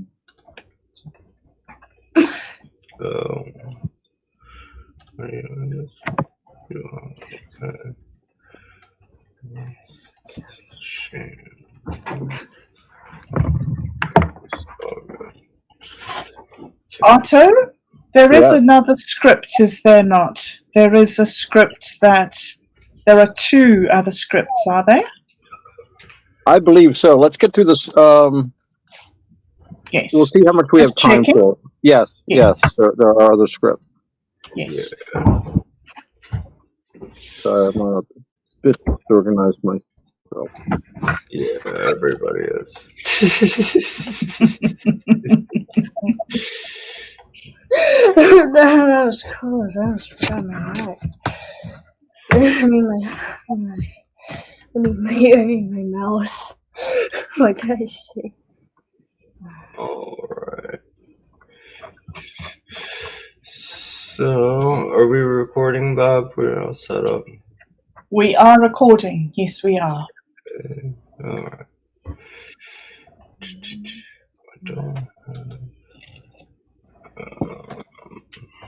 Okay. Well, last time, everybody have their stuff set up. Last time we were, I don't have my notes where everybody was. I would think some of us were going into the tunnel that might or might not lead to the mountain, but it was leading in the direction of the mountain. Yeah, I know Bob. I have some plans for now. I'm gonna tell you that. Okay. Who was in the water with me? I was there, I believe, and you were there, Bob. And I was there. And had Robert jumped in with me, or was Robert still on the land? I rescued I forget who it was, but he was getting hit by Don't them mind the poison thorns. Oh yeah, right. he rescued me. Yeah, you rescued Quantum, yeah. background. And I got the meat monster. Yeah, you got the meat and you got the thorns, which was good. Is the ninja still up the tree, or did he come down out of the tree? He's still up in it. Right. Qantas, where are you? I just got out of the roots. Not yet. So you were by the roots. Mark was near you, I think. Yeah. Because he just walked into the tree. Yeah. Someone blew up The all the low roots. roll Meister. You'll get some good rolls today, Mark. Yep. All right, so let's start from there. Are you all ready, Bill? Yeah, but I don't know. Oh, where did you put the scrap? Where did I put what? Oh, the what to read? You need that? You don't have that? Okay, give me 1 second. Yeah, so I was kind of confused and I didn't have those. What is happening today?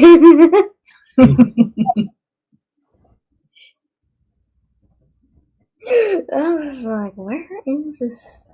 I don't know where everybody is. Is my one exact script of what I should talk about. I had a weird day today, so a little weirdness doesn't bother me. I spent my day in the center of a merry-go-round. Merry-go-round? That's carousel, yep. That's what I do. I stood right in the center of it, and I turn it on and off so people can ride on it. But I'm in the center of it, so I see everything going past me. Do you ever get dizzy? No, but I can if I want. You can stare at it in certain ways. If you look up and you watch the way the spokes move, and then other things kind of counter move through them with the shadows, it can make you dizzy. But I generally focus on something steady. So as long as you focus your eyes on something, you're okay. But it can be confusing to your inner ear if you look at the wrong part of the carousel. And yeah, that can make you dizzy. So I can get dizzy, but only if I work at it. So I don't work at it. Very pleased to hear that, Otto. I would rate that as very sensible. Thank you, Bob. I appreciate it. But Bob, she got the key. She did from the door. Yes, I did. Right, you got that key. That's going to be important. I got that key, and that took me 3 moves. That key is going to be important. I knew Yes. that. It's going to open the wallet. Ooh, maybe. Maybe. Who knows what it might open? Who knows? Yeah. But I will be rolling every single time I see a key lock. A key. What do you call it? Yes. Yeah. Key. Yeah. Key goes into a lock. Keyhole. Keyhole. Yeah. Yeah. Keyhole.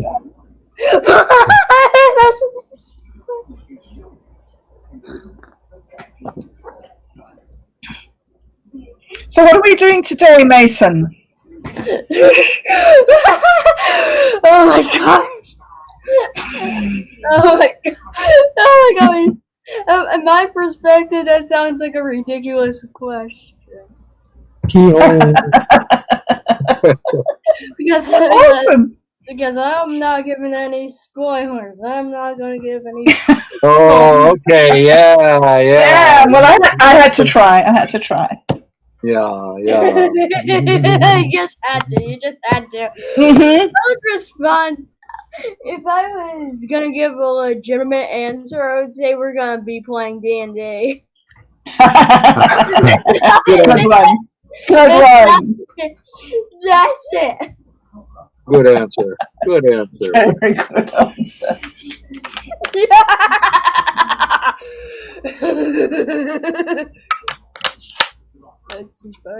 I wonder about that summons we got. Who sent that summons? I wonder sometimes. Or I should be getting into character. We should all be more being in character and call each other by our character names, which I'm trying hard to remember because we got Qantas and Jacques, right? That's Yes. yeah. And I'm Cat Motto, which is easy to remember. And Lord Edworthy, did you ever actually introduce yourself? I think you got a low roll, so we don't know your name. No, nobody knows who I am. The man. So you're the man with no name. Arr. Clint Eastwood play you. Arr. All right, bro. I got the script for you there in the chat on the Jitsi for you to read. Yeah, To the start. I see it. Yeah. Hooray! Okay. That'll be good news. You already have it. The rushing water tunnel tightened into a violent spiral, spinning Bob and Odd through a blinding vortex of turquoise and white. Bob clung to the jam-free key, his knuckles white as the current dragged him deeper into the depths. "Hold on!" Bob screamed, his voice very audible over the roar of the torrent. Up ahead, a shimmering golden door materialized in the tunnel wall, but it was rushing towards them with terrifying speed. I lunged for the handle, but the current was too strong. He missed by an inch and was sent tumbling head over heels into the chumming foam. Meanwhile, on the forest trail, Robert hauled Mike from the ground, shaking off the last remnants of the restrictive vines. Above them, Roger's shooting stars flickered and faded, leaving silver embers to drip through the canopy like falling snow. Wait, Mark whispered, stopping dead in his tracks. Do you hear that? A rumble shook the earth beneath their boots. Suddenly, the trail split open, revealed a jagged chasm that led to a glowing subterranean passage. From the depths of the earth, a muffled distant cry echoed. Bob's voice called for help. "They're down there!" Mike shouted. The group plunged into the passage, just as the vines began to creep forward. Seeing their movement, Robert led the charge while Roger cast rhythmic bursts of starlight to illuminate the path.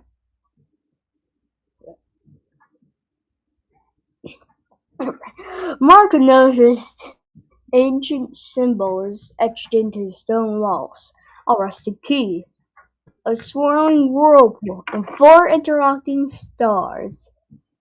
The ground heaved one final time. Bob and Otto were suddenly expelled from the water, sliding across the floating stone platform with a heavy thud. The golden door hovered just above them, but the key in Bob's hand was no longer cold metal. It was pulsing with a searing crimson light. "It's burning!" Otto yelled, backing away, as Bob struggled to hold the glowing artifact. The water beneath the platform shifted. A massive, eerie, distant eye opened in the depths, scanning the surface with cold intelligence. The cavern walls echoed as the creature rose, its voice a tectonic vibration that rattled their teeth. "Return the key," the beast demanded, "or the tunnel shall become a tomb." At the edge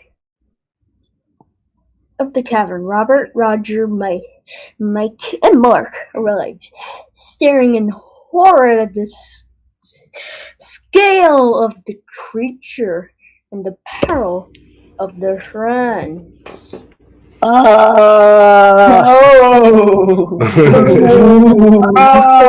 staircase. I knew that key was important. I knew that key was important. Bang! So did I. Awesome. So can I roll? Can I roll? Yeah, Before the key burns me, I need to roll to see if I can manage to get the key into the lock before it burns my hand. Okay? Okay. 8. Plus? Plus what? That would be agility. Whew, that's 3. 8, 9, 10, 11. I have 11. Yeah! What? Good job, Bob. Good job. Thank you. Phew. So I put it in, I turn it, and in the golden door reveals something weird. Oh my God. There is also, you suddenly get teleported to the surface for some inexplicable reason. And but seems like that the cavern was actually the river. Was actually the river for some reason. And there, right there, in front of you, is the boss you have been not waiting for. You have not been waiting for this boss. Apparently you haven't. Alright, so you're the boss battle now, boss. And this boss is called the Root Monster. You must defeat it to escape escape Horseshoe Island. What kind of creature is it? It's kind of self-explanatory. It's a brute monster. Creature. A root root Now- monster. from the depths of the forest Oh, or underground. So he's made of tree roots or roots in general. Yeah. now Bob's just gone through the door, right? Or Yeah. teleported because she approached the door. I'm still there. Can I also? I see Bob disappear. So can I get to the door and try to go through and see what happened to her? Yeah. You got to roll for it. Okay, let me. This is going to be my first roll. I'm keeping better track of this. And let's see. So I'm gonna roll. What's it tell me? 16. And Nice. what do I add to that? I mean, I don't have to, but I want to anyway. Would that be agility? Yeah, that'd be your agility points. That'd be 1. So I get 17, which is the magic number. So that means I reach the door. What happens to me? You get teleported next to Bob, and you also see the root monster in its glory. Ooh. We're confronting the root monster. All Well, right. everyone has seen us disappear, so we'll see what they do. That's right. Well, we're all the way down on the path. Well, at least I am with Robert. He just saved me. So, I'm not really sure where you guys are, but our original mission was to try to get to the mountain. So I'm gonna head towards the mountain. Hope you guys are somewhere up there with this boss. So I'm gonna Okay, but hold on a second, Qantas. The group plunged into the passage just as the vines began to creep forward, sensing their movement. Robert led the charge while Roger cast rhythmic bursts. Oh, So you're in a passage. Okay. Yeah. Yeah, and everybody could see us, and they were amazed at the scale of the creature. Okay, well, I'm gonna try to join you guys then. But I got a 3 and a 1, so I got a 4 total. So I can't join you guys, but at least I'm nearby. Thank goodness for that. Yeah. Yeah, at least. All right, what about you other guys? What are you gonna do? Yeah, where am I? Where am I? I'm not doing nothing. You're in the passage, Mark. You have You're in the passage, so you're a little behind them, pretty much, in the passage. Okay, so I'll just keep on following the passage until I get somewhere. All right, Okay. so roll to keep going.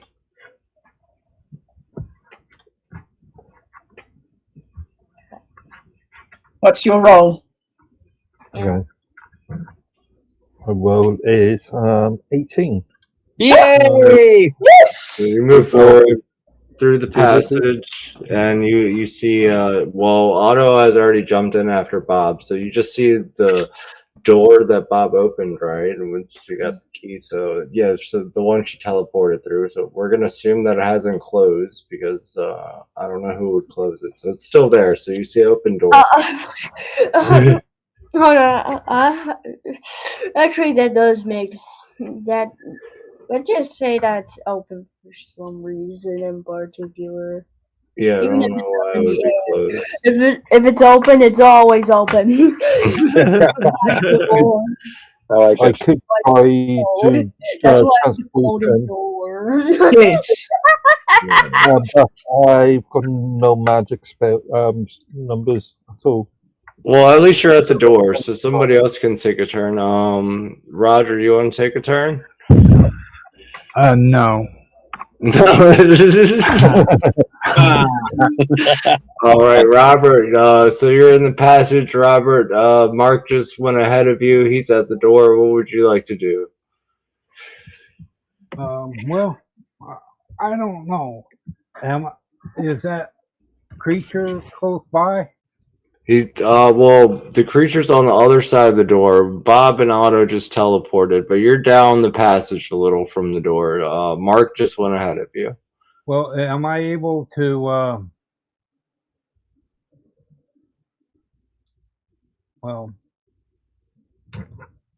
Put a. Oh, or get the creature. But if I put a So you have to whammy make on it to the door. So you could follow Mark, or maybe you could protect Mark and catch up with him. Because you got a lot of magic there, so you could protect him before you guys go through the door and catch up with him. You could do a roll for that. Okay, yeah. Yeah, cool. Yeah, right. Yeah. Yeah, I'm gonna do it. Here we go. It took me a while to figure out that the link was already posted up there, so I'm doing it real quick. Oh, you rolled a 1. You fumbled. Oh man, that happens. It happens. Fumble. You fumbled the bag. You fumbled everything. That's The dreaded fumble. So it's back to me. Yep, Bob and Otto are still at the monster. Nobody's made it through the door to come help you guys yet, but we're right behind you guys pretty much. So what do you guys want to do? Well, we have a magic axe that works against roots. Do. So since I never got to be in the root fight, I'm going to try and attack this root monster. Otto, are you in? I be in with you there, young Bob Dub. Young Jock. I'll draw my axe with yours as well. It is not a cutlass, but I'm good at swinging a blade. Arr. Okay, I'm rolling. All right. 9 plus agility. What are you doing? Oh, I'm trying to attack the root monster with my magic axe. Yeah. You can either use magic or strength then. Oh, really? Yeah, 'cause it's a magic axe, and strength is attack. So. I have 0 on magic and I have 1 on strength. So I'll use my strength, which gives me 9 of the roll plus 1 is 10. So game master decision. So Mason, what happens? She's attacking the root monster with her magic axe. She rolled a 10, which is neutral, so you get to decide what happens. Okay. Okay. So you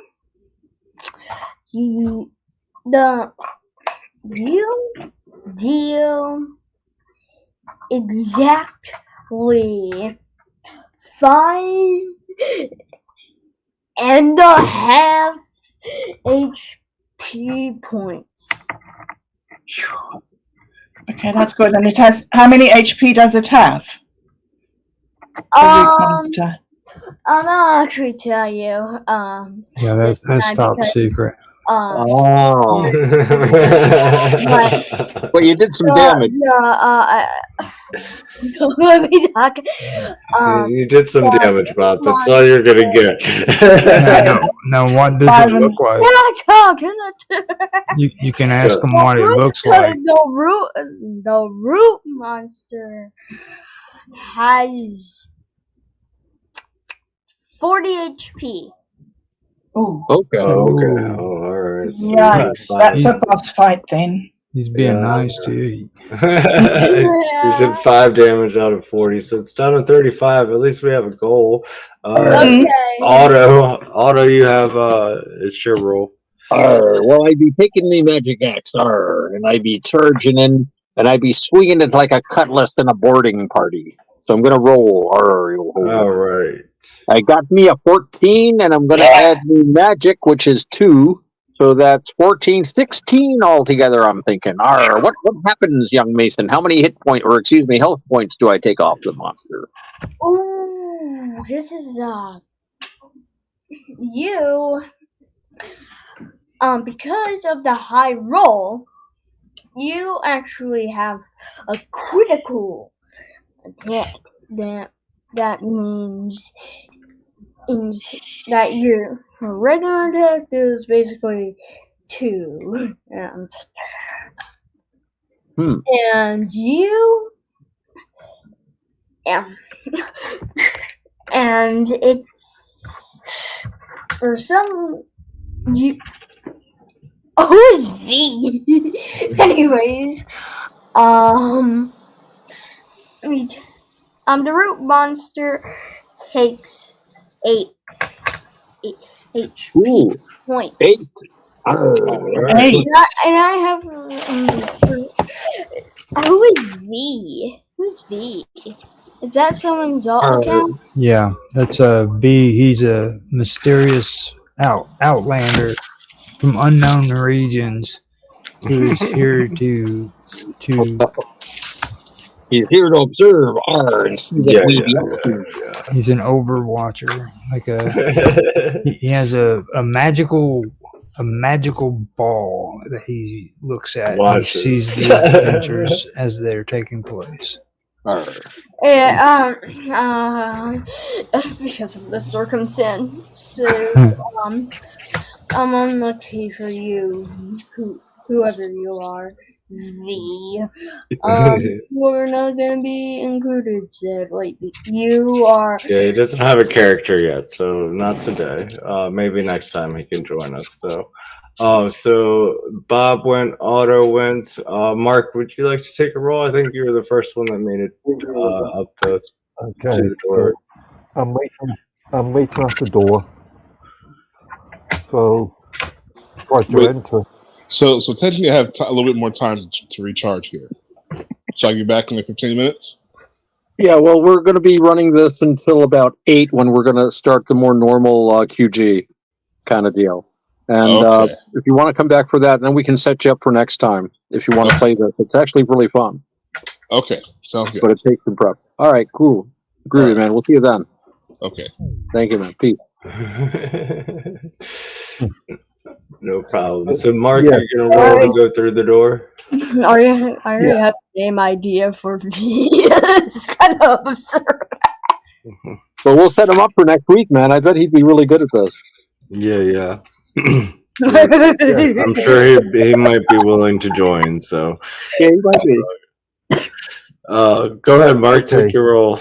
Got a 5 plus, agility? Yeah. So 7. 7. So you don't get to go through and teleport and go help Otto and Bob yet. But I will take my role and also try to go through the door. And I got a 14, so I will go through the door and be on the other side and see Otto and Bob fighting the root monster.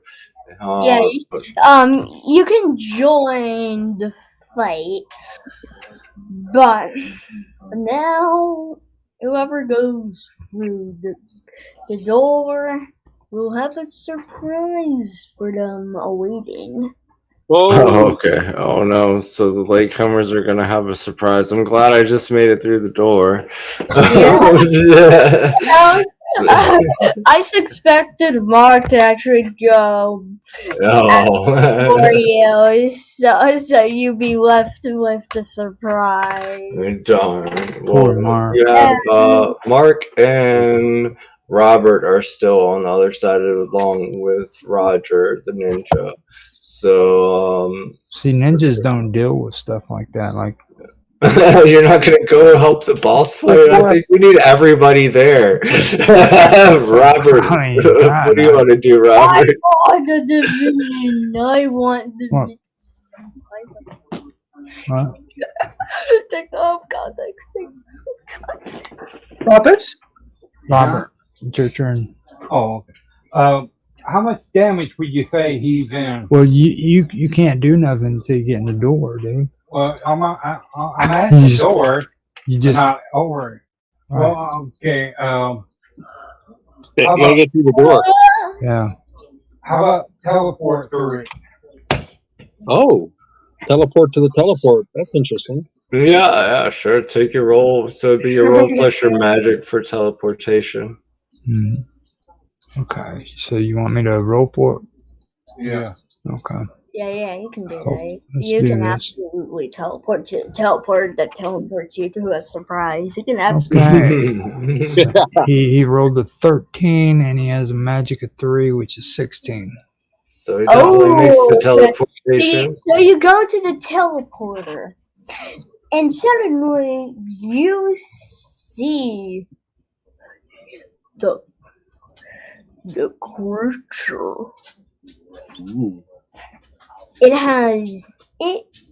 You are trapped in a room with a tall staircase right in front of you, and the staircase has giant hands. Ah! Oh wow. It has giant hands sticking out from its top. And the hands produce and the hands produce ice boulders that take up half the staircase. Ooh. Okay, so he's trapped in his own room. Luckily, you don't have to roll for each boulder. Based on your your statistics for agility and your recent rolls, based on those, or maybe even luck, you can dodge those boulders. I am allowing that, but you do have to be careful. You do have to be aware every once in a while. If you don't, you get sent to the bottom of the staircase. Okay, so he gets teleported into his own little room where there are boulders coming down that he can easily dodge because of his great magical skills. So he still has to make it up to Bob and Otto and myself, who are at the root monster. And then we have Roger left and Mark still. I have rolled twice. So I don't know if anybody hasn't rolled. I guess I can try to make it through the door. Yay! But I'm doing this against my better judgment because ninjas would never put themselves in this kind of a situation. You're a special ninja. You're a ninja with a mission. No, I'm just. They kicked you out of the ninja society. Come on, Mr. Ninja. We need you. Come and be a hero. Come on. I rolled you want to. 13 with I don't know what would I need to go through a door? Agility. With 2, yeah. So that's 15. So you jump through the door, you make it through to the teleporter, you get teleported. Where does he go to, Mason? Does he go to the root monster, or does he join Robert at the stairs? They join Robert at the staircase. Gotta go up the stairs. Yeah. I mean, I'm not messing with no big hands. I mean, you guys are dealing with a ninja. So he's also dodging boulders from the stairs easily as he's a ninja. They're coming down the stairs. You guys still have to make it to me, Otto, and Bob. I think it is my role, or maybe Mark's. Mark. Get him Okay, going. I'm still on the other side of the door, aren't I? So That's I still right. want to get through. So I do my second roll for trying to get through. All right. Equates the time to 11 plus agility 13. Yeah, he finally makes it through the door. Where does he get teleported to, Mason? Does he come to the root monster or the stairs? Of course, they get teleported to the stairs. Oh man, so there you get Why teleported don't you to. help? We don't get any help. I made it to the root monster. Mark, Robert and Roger are at the stairs. They're dodging boulders left and right to get up these stairs. We're hoping that up the stairs they can. Once they're up there, they can come help us. I'll go ahead and attack the root monster now. But I'm going to use my magic axe magically since I have more magic than strength. So I get, still don't make it. I only roll a 6, so I don't do anything. I don't know if I take damage. Do I take damage for missing, Mason? You will in fact take some damage.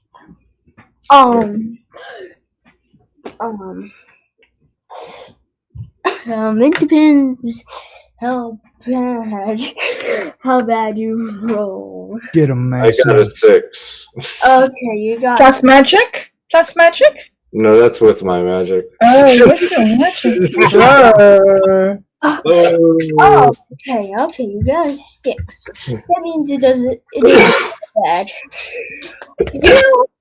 You get 2. No. Actually, 1 HP taken out of you. I don't want you to roll and take 2. Cool.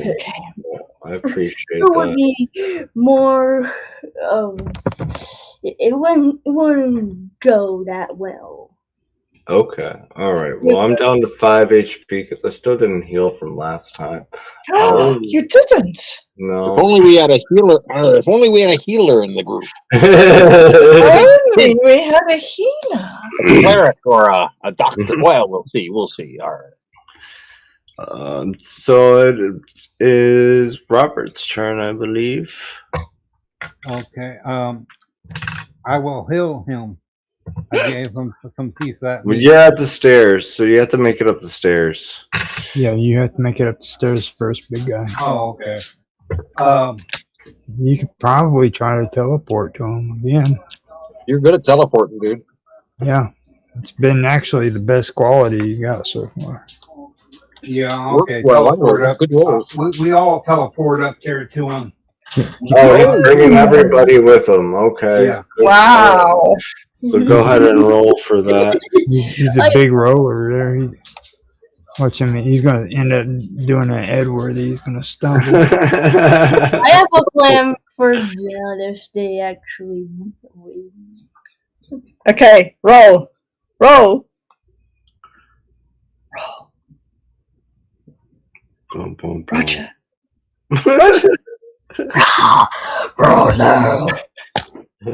He has a 9 with Plus magic. His magic is 3, so that brings him up 12. Oh. So it takes everybody and teleports them to the root monster. I don't know what happens. What does anything happen to him now? He's there, Mason. Mason's got a plot. Okay. For some reason, I get to break the 4th wall.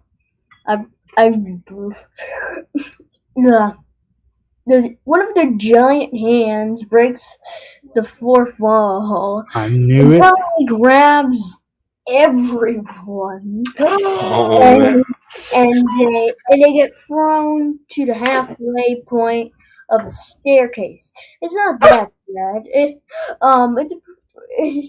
Actually, it'll be more nice. They get sent to the free quarter part of. They get to 3 quarters. 3 quarters. There's only 1 quarter left of the staircase to go. I'll be more nice. I'll be more nice. So now we're all back on the stairs. We haven't. Some of us haven't been there before, but Robert's familiar with them. Those horrible hands. I knew it. Roger You could just see. Ninja was trying to keep away from the hands, and then the hands just reached through the 4th wall and grabbed them anyways. You always listen to the ninja. The ninja knows better, okay? When he sees big hands, he's not going to mess with them. Well, I have 3 rolls. Who has? I think it is Roger's turn, right? It's your turn. Okay, so we got the hand that knocked us back, and we still have the freaking the Root monster above the stairs. Yeah. Okay, now do I have any more explosive bombs?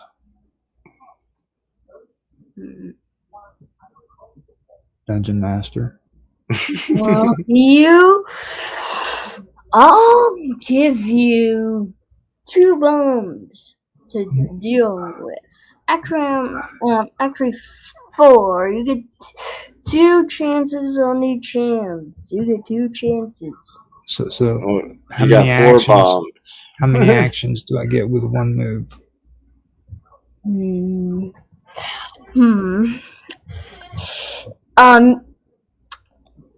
You can throw 2 bombs at a time. You can throw 2 bombs at a time if you want. I want to throw 2 bombs, and I want to aim them in the direction of the root monster and the hands, where if they're in the close proximity to one another. Are they close to one another? Not exactly. The wall is only to the side, not in front of you, so it's only to the side. I imagine. Take out the hands first, Roger. Take them out. Yes, come on, Ninja. Well, the hands are closer to us than what the root monster is. So if I explode the hands, then we're going to take damage from it. Not necessarily. We'll see. I'll take the chance. We will be taking damage from those bloody hands, is what we'll do.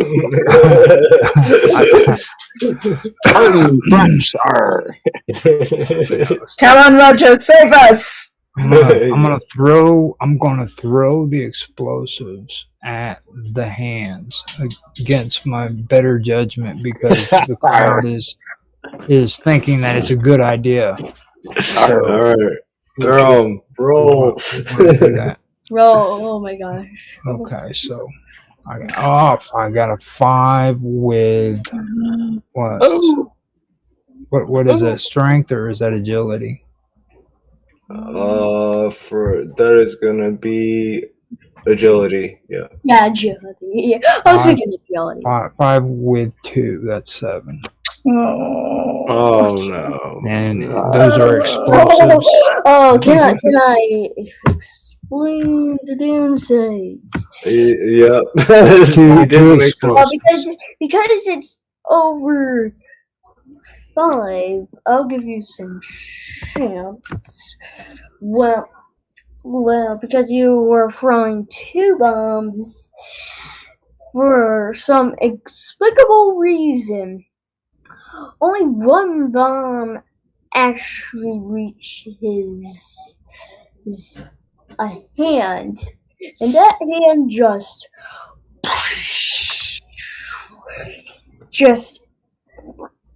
turns, is non-existent anymore. Okay. All right. So even though he rolled a low, nice ninja throw. Its atoms blended into the air around us. All right. I can hear. Can I take an action now? I think it's. Yeah. Did I try something? Well, I'm going to say, look at that. Our ninja's bombs turned it into dust. Let's lead a charge up the stairs. We can take this thing. We're 3/4 up. So I've got my magic axe in one hand, and I draw me cutlass. And I say, let's not take this from these dogs. By the 5 precepts in the 8-fold noble path, I'll lead you upward. And I charge the hands. All right, so we're making a charge, Otto. Go ahead and roll to initiate your charge. See how. All right. I'm going to roll, and I'm getting 14. Yo-ho-ho. And to that, I'll add, what should I be doing with that? Do you think agility or strength? Or that'd be well, you have the magic axe, so you can use magic or strength because you're charging. I'll use magic because I got 2 on that, so that'll make 14, 15, 16. So I charge with a 16 roll altogether. All right, so Otto rallies the troops with his 16 rolls, and we're all charging at the hands after one of them is destroyed. So that's why you never hang out with pirates. You lily livered ninja, And you- hiding in the shadows and throwing them stars. You successfully destroy the hand. Oh yeah. Oh yeah. Thanks, Otto. Two hands down. He And I think rammed it we're with at his the- head. We're at the top of the stairs, right? And we charge up the stairs. We only have 3 Yep, floors. Yeah. you are absolutely correct. You are at the top of the staircase, but there's one last challenge for you before you go. Okay. There are exactly 5 ice staircases, and below them there are Australian box jellyfish. All right. Well, we're gonna cut it there because it has been an hour, Boo Bear Mason. We'll have to write it up, okay, for next week. I swear this is getting Yeah. hectic. Hang on. Well, This is good. We're left hanging Yeah. here. That We're left Mason, I hanging at swear that Mason. the good jellyfish parts. that's So we will write that up for next week, so we have a good base for our jellyfish danger and our root monster that we still haven't. I still say I completely should have killed defeated. that root monster. You guys should have let me do it.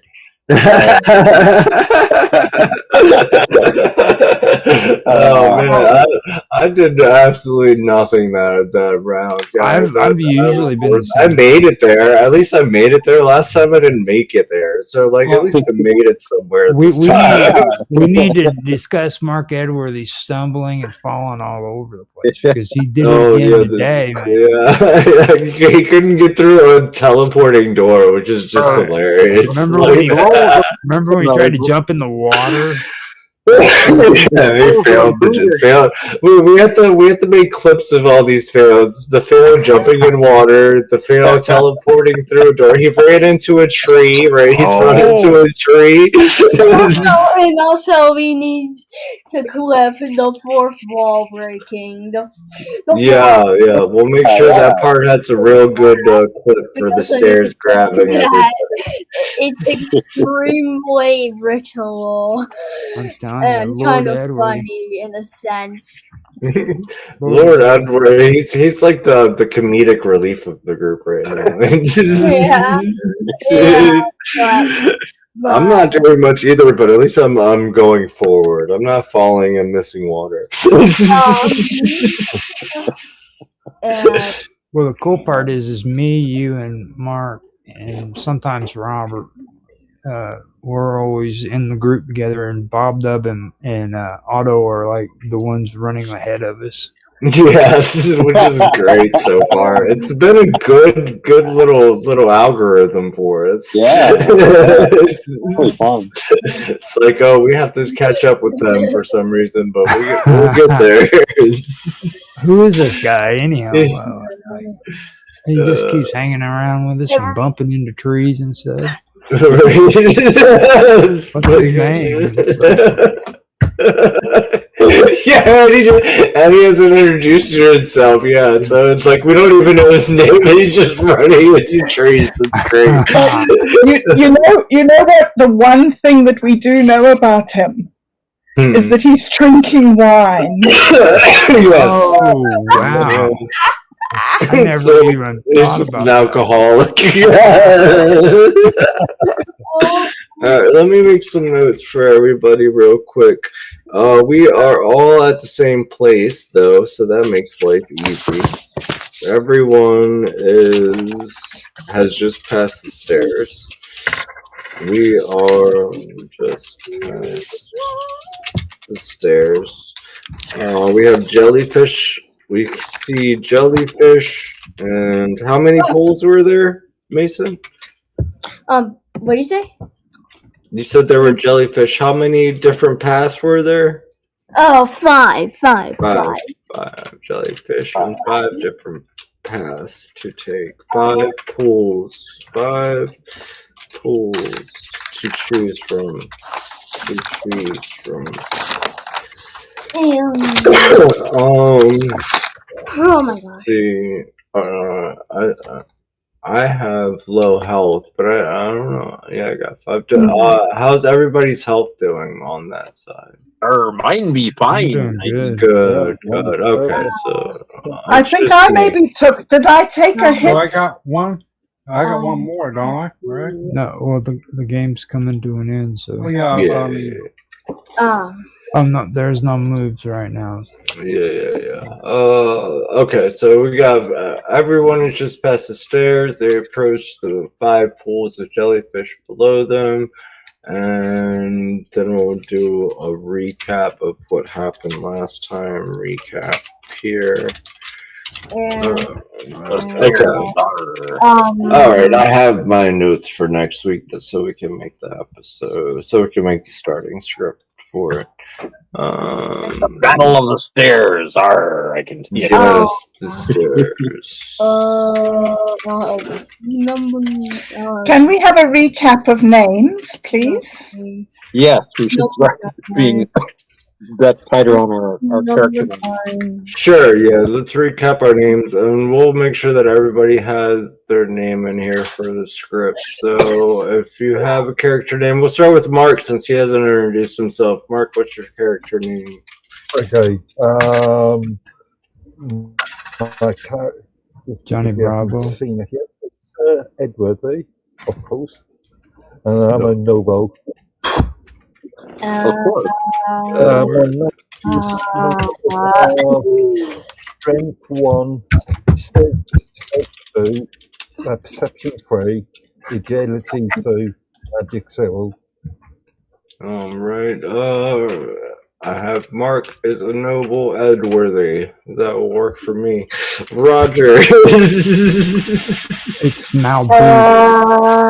Malduke. Malduk. Malduk. Okay. And you are a ninja, of course. I'm a ninja.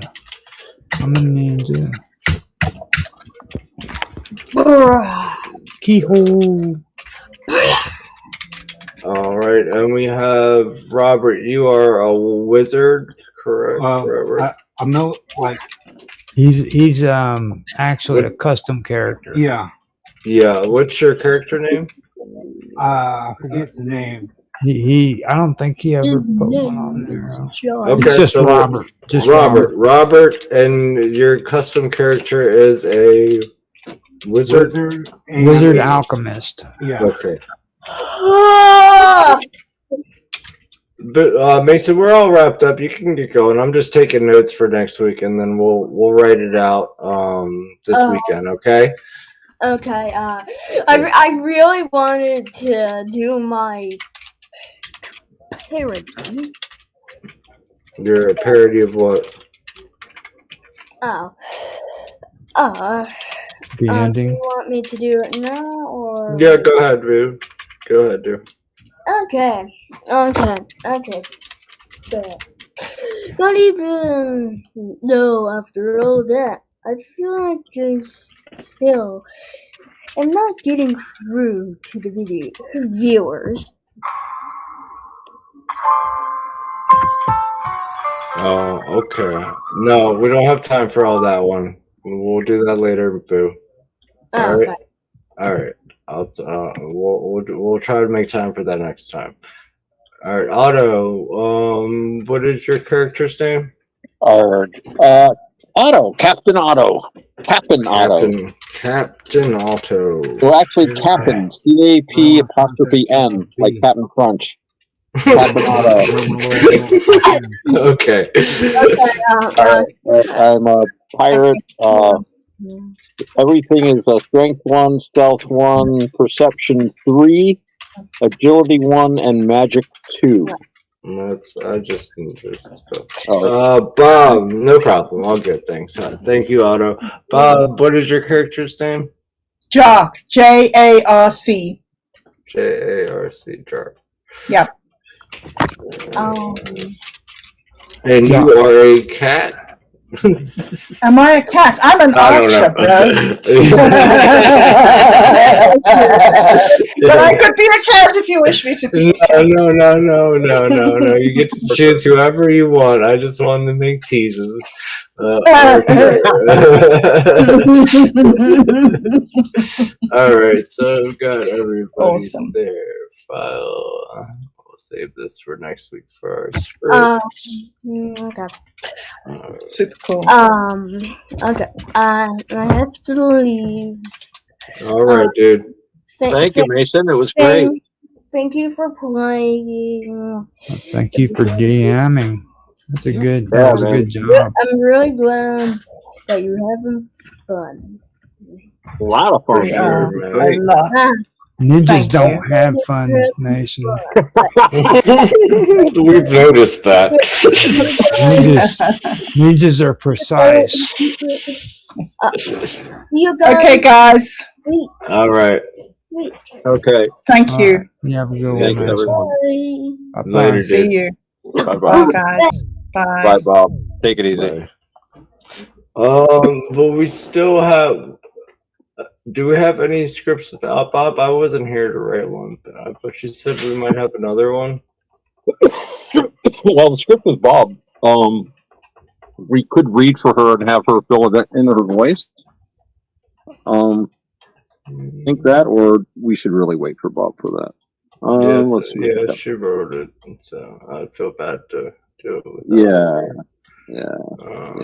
Spent a lot of time on this one. We could always write one up if we don't have one. It's kind of a. Fine, thank you. I was just gonna say it's kind of a truncated group right now. It wouldn't be bad to maybe just. Actually, I got that one that I was making that I was joking around with Bob Dove about. And it's called Roger versus the Sun. Yes, that. Would Yeah, awesome. Let's do Roger versus. Let me pull that up. It's in the chat, I believe. It's over in Infinite Imaginarium. Can you get it into the Jitsi? Let me get on. Yeah, it's kind of like a carryover joke that we did about Lord Edworthy versus the sea. Nice. Now, Lord Edworthy. I am right. You're not in that element. And everybody has. If I want to see.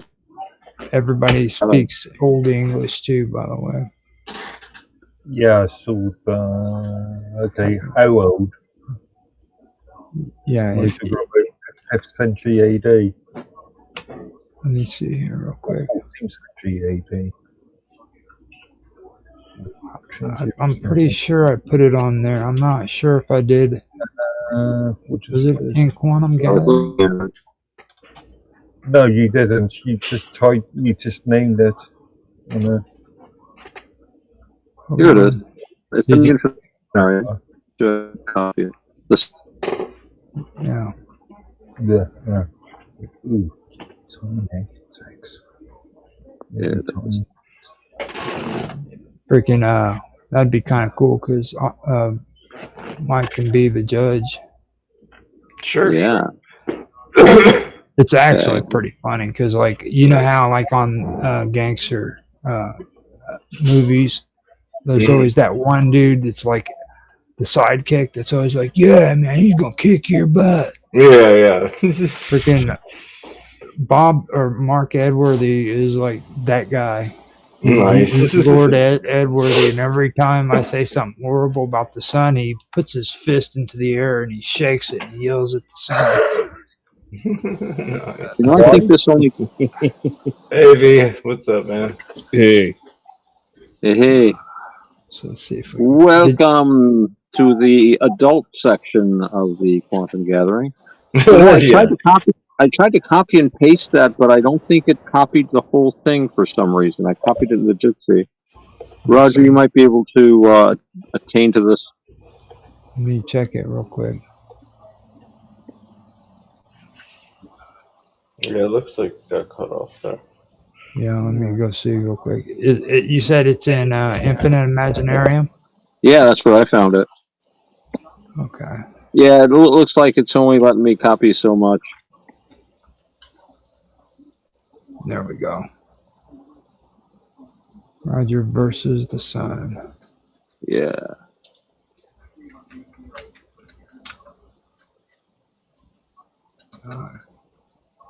There we go. So yeah, V, we've been doing this role-playing game that young Mason has developed, Quantum's kid, and it's very simplified D&D, but it's loads of fun. And I haven't done anything like this in more than 40 years. I am old, but it's actually very fun. I led a charge in the Battle of the Stairs today. And I've been watching those videos from that group. You remember you posted that thing about the D&D logic videos? Yeah. Yeah, those are hilarious. I watched every one of those. I'm like, that brings back a lot of memories. Oh yeah. So man, they're so funny with those. I posted the low roll one for Lord Edward. Yes, the low roll one is good.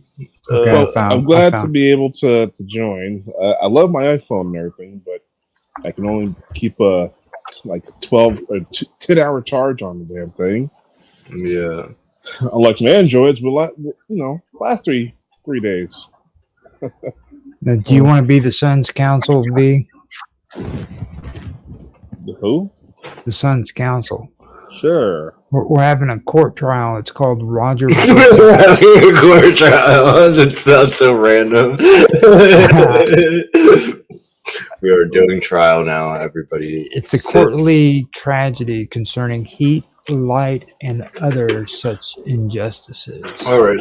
Are you narrating, Roger? I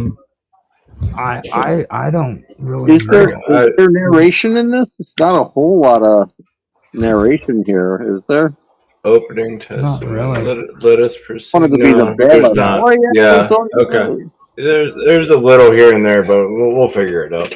Now the thing is like somebody's going to start out as the bailiff, and then I really think you would be the best one to be the judge, Mark.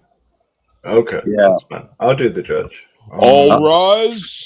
Yeah. There you go. Actually, that sounds good. You want you want to be the bailiff. You actually have the voice for it. Yeah. Now this is in Old English, okay? So you got to think Shakespeare. This is where you get to use your British accent. Ooh, hey, somebody send me the transcript. Lord Edward. Can do. Yeah, this you is. aren't going to do any changes to it. That's the final copy on just. Do I have time to smoke a cigarette? Yeah, if you want to. Of course. I would love to smoke a cigarette too. Yeah, I'm gonna smoke a cigarette first. We just had an intense campaign, right. We just gotta, that was fun. This is courtroom ambience. Courtroom ambience. Ambience. So Bob Dub took on a French name for the character. Yeah. Now, if V's gonna play the bailiff. Yeah. Okay. Well, he's going to be the bailiff, but he's also got to be the Sun's advocate. He's got to the be Sun's counsel. Okay, cool. The Sun's counsel. All right, excellent. And I believe that's the only time the bailiff has to say anything. I'm not quite sure if there is any. Well, I could jump on any narration that was needed. There isn't a whole lot here, but I could read things like, the bailiff strikes the floor 3 times. Yeah, there you go. There you go. The bailiff strikes the floor 3 times, and then V announces with that rich voice of his. Actually, you know what? You do a really, really good what's his name? What was the guy Mark called you? Dick Van Dyke. You do it. Dick Van Dyke. You should be. He should be a character. Oh, like the Dick Van Dyke Cockney accent. Oh my god. Yeah. Yeah, I cannot do that. I'm surrounded by people from Commonwealth countries or from Great Britain itself. It's just too embarrassing. I'm sorry. You should have found it. No, definitely. Okay, let me pull it up. We gotta have V do something though, because the last time was pretty pathetic. All he had to say was, "You guys talk too much." Well, you can be the bailiff and the Sun's counsel. Well, you can be. You want to be the Sun's counsel, or do you? Who, me? No. Sure. I'll read some of the. No, I think V's good for the bailiff and the Sun's counsel. Be very good for both. And I'll just read some of the narration there, because there's plenty of little things like like I said right at the beginning. I can see now I lost my place. Be careful. Be careful. I know this is a long one. It seems long. It's not really. I am so impressed with V too, restraining himself so well. But yeah, that earlier show we're doing, V, I don't know if you'd be interested in it or not. It's basically very simplified D&D, and we've been doing it for a while with the kid. 3 or 4. Yeah. Okay, I found it here. So I can say something like the bailiff strikes the floor 3 times. Stuff like that. As a matter of fact, I think they've got a lot of things in there that says when you need to do a beat and stuff, right? Like sound effects. He lowers his fist. I mean, actually, those are not bad things to read in an audio. Yeah. Lord Edworthy raises his fist again. I mean, that really adds to the... Because it's not like we're like making a video to go with it. And even if we did, it's supposed to be an audio play. People are supposed to be able to be driving in their car and listening to this. I was listening to, stuff. I listen to stuff in the car all the time. I was listening to us playing the game in the car, and I listened to some of these shows and stuff. So, yeah, it's a listenable thing. So, yeah, I'll just read those. That'll be cool. Roger versus the Sun.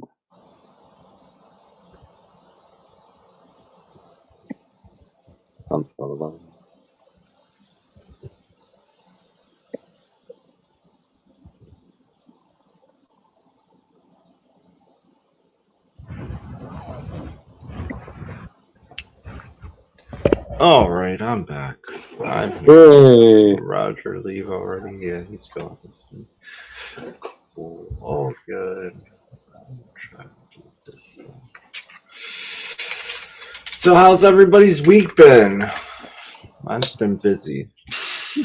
Been getting stuff done, and taking care of my mom out at the nursing home. She's actually doing better. Stable anyway, which is good for 97 is stable. And importantly, she's been pretty cheerful when I've talked to her, so she's feeling better. Well, she was in pain for a while with the belt. They've been meetings with them, and everybody's been real nice. And I've never seen anything bad going on there, of course, but they are one.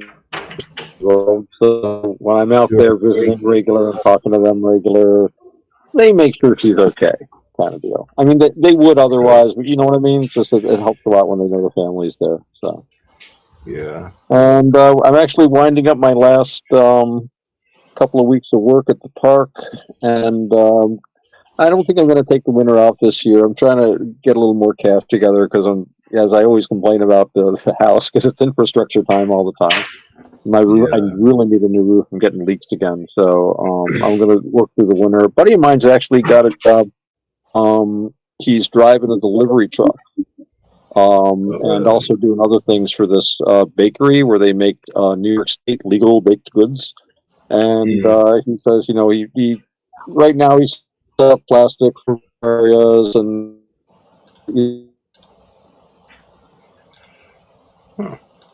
But all in state, so you'd be home a lot, Yeah. Furthest drive might be out to Buffalo, which is like a 5-hour drive.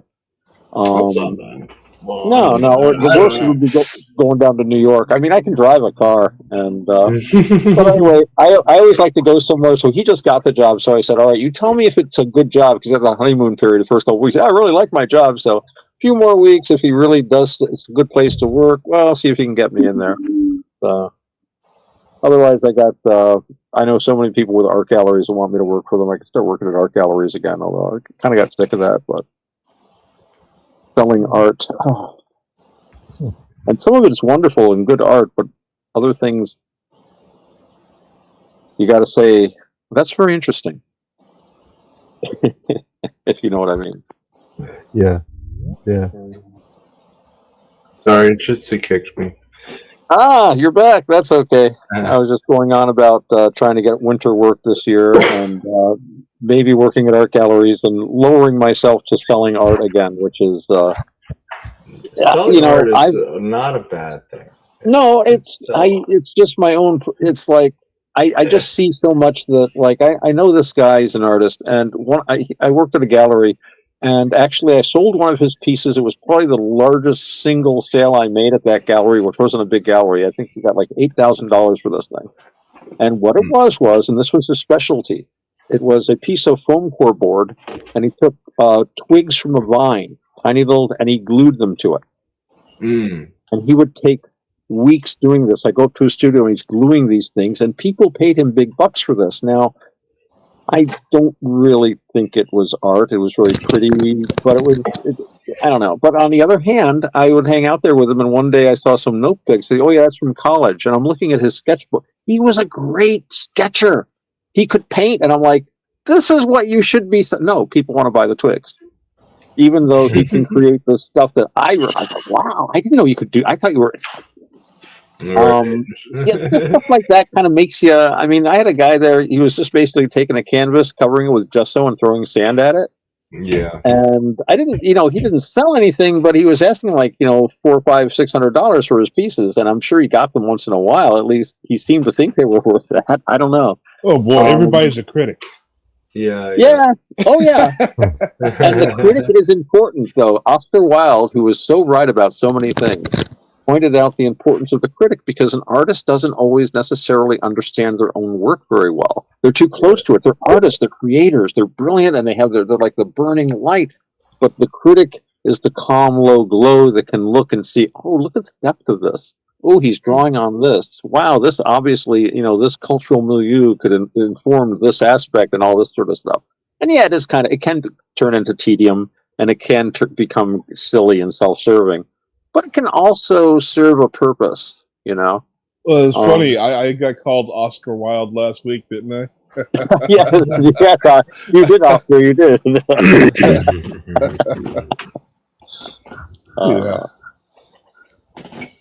was an interesting guy. Well, I read every single one of your poems, Quantum, and one of these days when we've got time. Reading. Well, I'd love to go through them one by one. Especially that the first one has a lot. There's a lot there to unpack, and it's short and it's sweet and simple and introductory. But threads, there's so many meanings to that. And Bob and I were talking about it, and the first thing that occurred to me was that a thread is literally what the word sutta or sutra means. Like the Vedas and the Buddhist scriptures are all suttas or sutras, and it comes from thread. The idea was these texts kind of sew it together, but the cloth is what you learn, and of course we call things on the internet threads. But you were also kind of declaring how you were creating things too, in a sense, weren't you? Yeah. But that one was good. Yeah, we'll have to get time to. Yeah. I'd love to. We need to when we have. We're doing this now, so. Yeah. We should go. I'd love to do the poem and just talk about it. Maybe it's we need to make get some literary aspect of the quantum gathering. Those first two words, is that oyes or oyes? Oyes, I think. Oyes. Mark's yeah. from England. Mark's from England. What's your take on this, Mark? Oh yes. Oh yes. Oh yes. Oh Oh yes. yes. Oh, I was thinking about that outside. I didn't know for sure. I thought it might have been like oi oi, ois ois, oi Oi, oi, Wait, wait, Oi, oh oi. yees, I oh hate to yees. tell you this, Roger. Oink, It's French. oink. It's Norman French, Roger. I hate to tell you this. Alright. So who's doing what? V, you wanted to do judge, V? He's doing the bailiff, and he's going to be the son's advocate. That means that you're Okay. actually the attorney for the sons. You have to take up for him. Okay. So he's gonna be attorney and So I got to brush up on my British here. yeah. Now, and Mark, we need a lot more motivation from you. You've got to be like this guy that's antagonizing the son. So when you talk to him, you remember you're sticking your hand up and you're shaking it at the son while you're saying it. I'll be reading the effects and stuff so to keep things from me. Like Okay. you're bashing the son hardcore. You know what I mean? And Mike is the judge, right? Right. Okay. Mike is Sounds the good. judge. Okay. I'm ready. Bob Dub's not with us tonight? Not yet. No, she's on another assignment. Okay. Top secret missions going on all week. She's actually joining a stream with Victoria and Are You Serious? So she's moving up into the big time. She's a big dog now. Yeah. Woof, woof. All right. So, you want to do the countdown, Raj? Yeah, I'll do the countdown. You just start it. Okay. Okay. 3, 2, 1, now. Roger versus the Sun. A courtly tragedy concerning heat, light, and other such injustices. In the courtroom, the bailiff strikes the floor 3 times. Oh my God! There's the cat. Sorry, guys. I got a rogue animal in the house. Scram! You got a runaway cat in your house. Or okay. The cat. So I before we start, I have a fumigation, like a bucket full of fumigation stuff, and there's this cat who's been somehow coming in here. Really? So we keep the balcony door open because it keeps it cool in here. But the cat keeps coming in here and using the fumigation bucket as a cat litter box. Well, it doesn't smell bad. It's fumigated, right? So. Well, I'm surprised the damn thing's not dead because it's poisonous. Yeah. I'd be surprised. Yeah. It's a mutant cat. All right. All right. Yeah. I'm sorry, guys. Go ahead. Okay, let's start over because that was just a little traumatic. I'm gonna keep that as part of the freaking clip though, because that's All right. Okay. Let me do the countdown. Off we go. 3, 2, 1, now. Roger versus the Sun. A courtly tragedy concerning heat, light, and other such injustices. In the courtroom, the bailiff strikes the floor 3 times.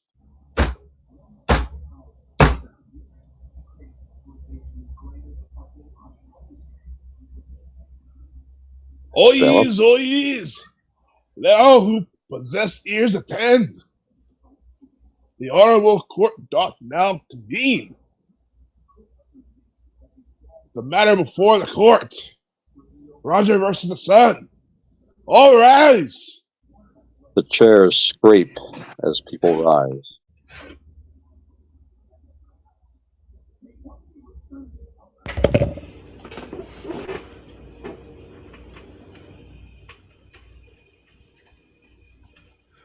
Mike. Oh, sorry. Be seated, save thy strength. For this For should this proceeding continue past noon, we shall require every man present to remove his trousers. There's a pause.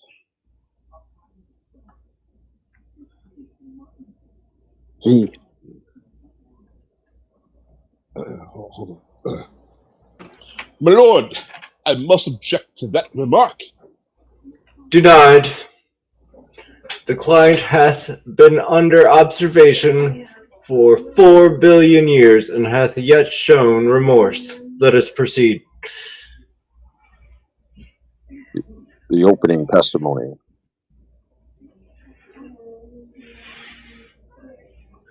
Roger, thou hast brought this complaint before the court. State thy grievance. My lord, I come before thee today not as a scholar, nor as a nobleman, nor as a man seeking fortune. I come as a sweaty citizen. Lord Edworthy slowly raises his fist toward the sky. Damn thee, damn thee, fiery, damn thee, fiery orb. Thank you, my lord. Lord Edworthy, kindly refrain from threatening astronomical bodies during testimony. I shall endeavour to restrain myself. He lowers his fist. My lord, every morning, every blessed morning, the sun doth rise. That is generally considered its function. And therein lies the crime. Lord Edworthy raises his fist again.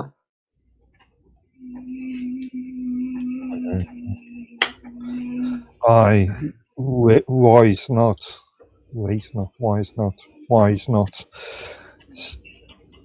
Stay beneath the horizon, O celestial bastard.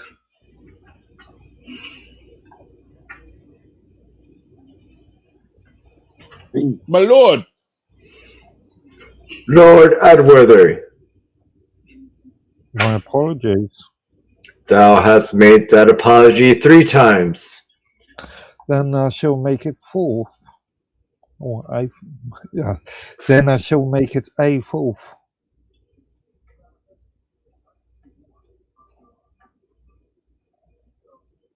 Oh, the hour when honest men ought awaken peacefully.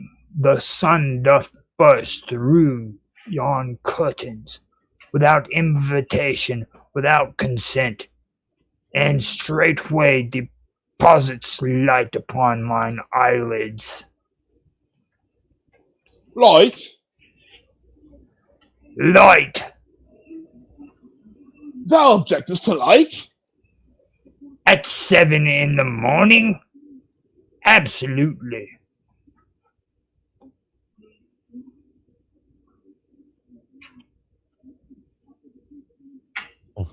Me. Here. The damn thing shines. The damn thing shines upon us before we have. The damn thing shines upon us before we have even had coffee. Is coffee relevant to this proceeding? My lord, coffee is relevant to nearly every proceeding. Fair enough. Proceed. Exhibit 2, the afternoon. But morning is but the beginning. By midday, the sun becomes malicious. Malicious? Aye, it climbeth high into the heavens, and declareth, I shall now cook thee. I have felt it. I have felt its treachery upon mine very forehead. One cannot walk outside without being struck by heat. One cannot sit upon a bench without discovering that the bench hath become a griddle.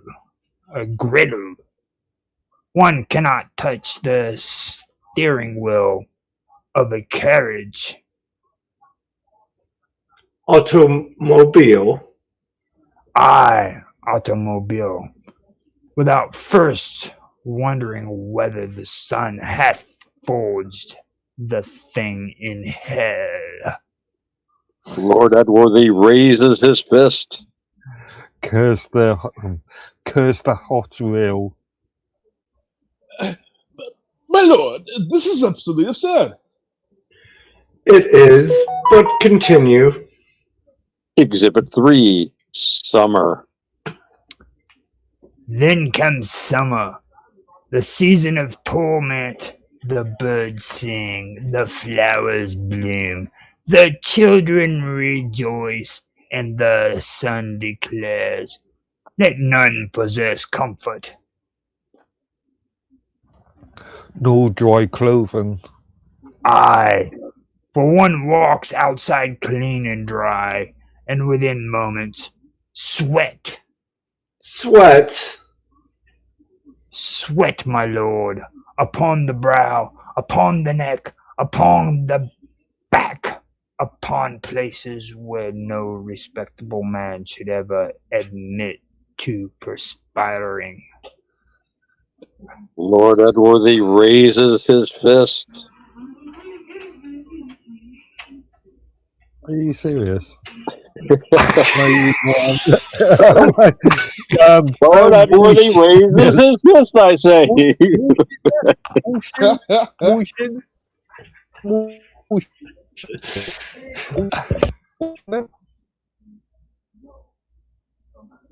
Yeah, shouldn't it be motion? Moisten with S at the Oh, it end. would be moisten F. Yeah. Yeah, that makes more sense. Moisten Okay, F. got it. Yeah, It should be jeez. ETH, Okay. not ST. Damning Yeah, yeah. Got to read this. Okay. Shouldn't be thigh motionless. Motionings. Ugh. Thigh No, it would No, be no, thou. that was fine. That worked. Thou motion. Okay. Not even lost where I am now. Okay, there. Self motion.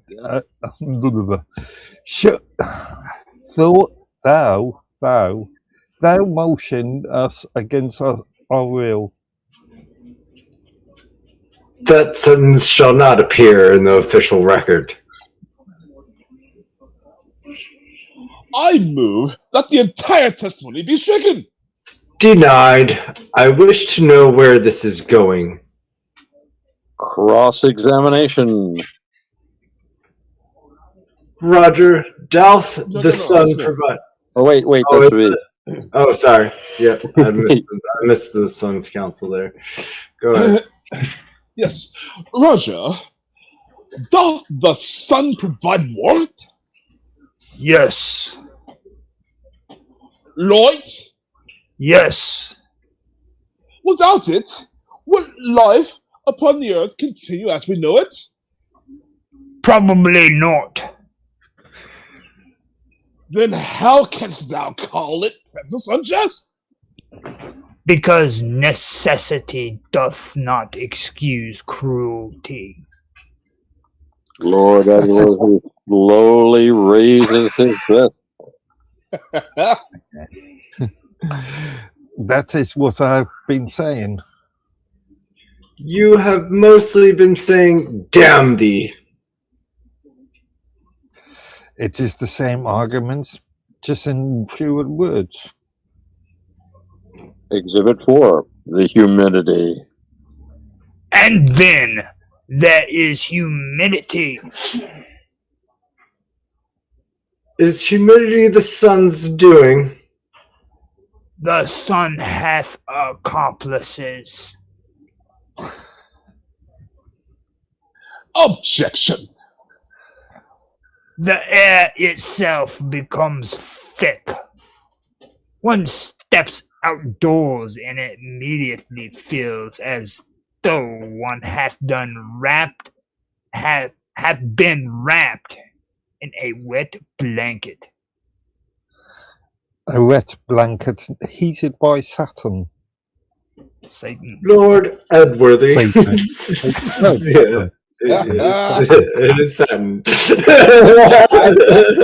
satin blanket, yes. Actually, I have heard satin as a Cloth of Satan. I did that long ago. Good. A wet blanket heated by Satan. Lord Edworthy. I withdraw. Satan.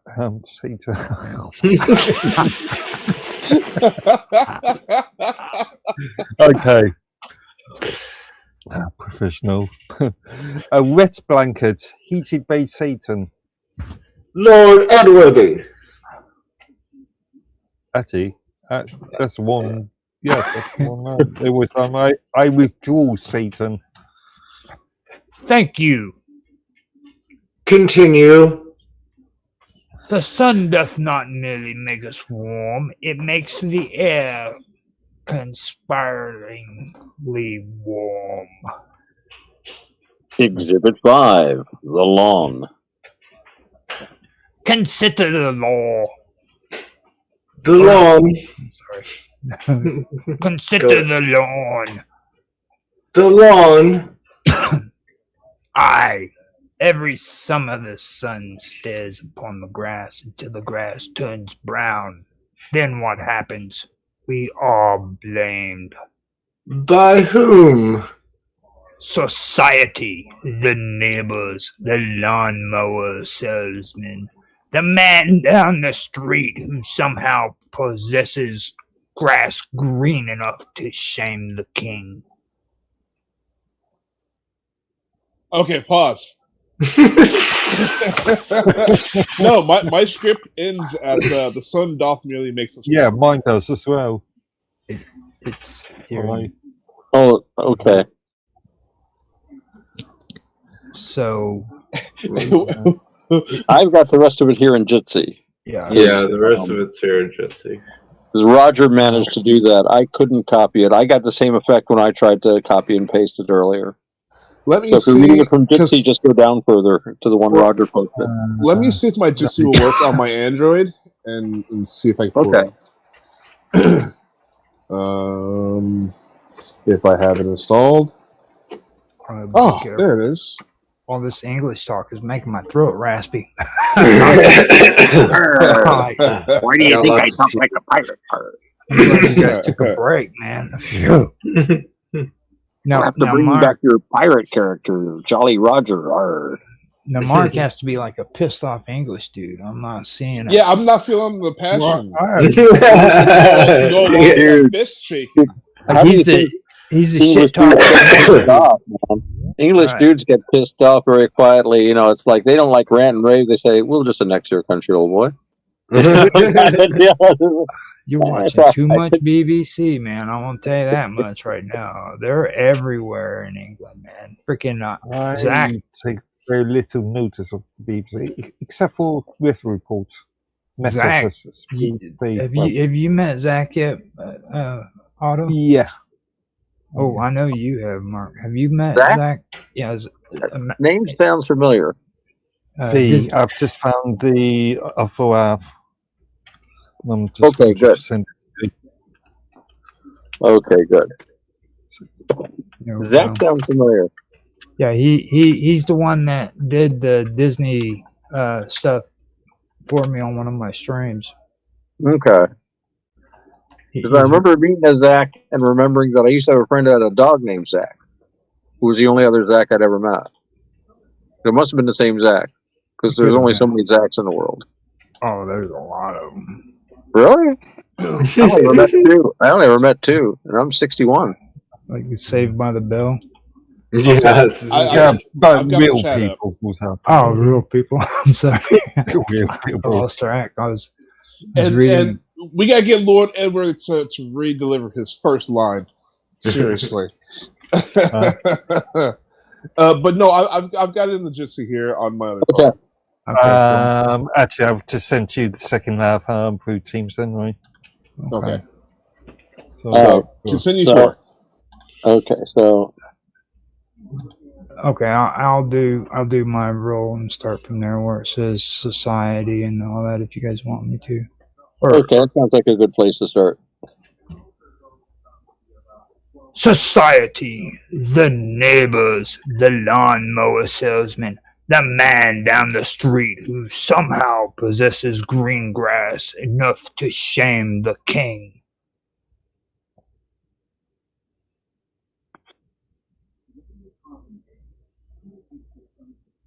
Good, my lord. I've totally lost my place. Oi!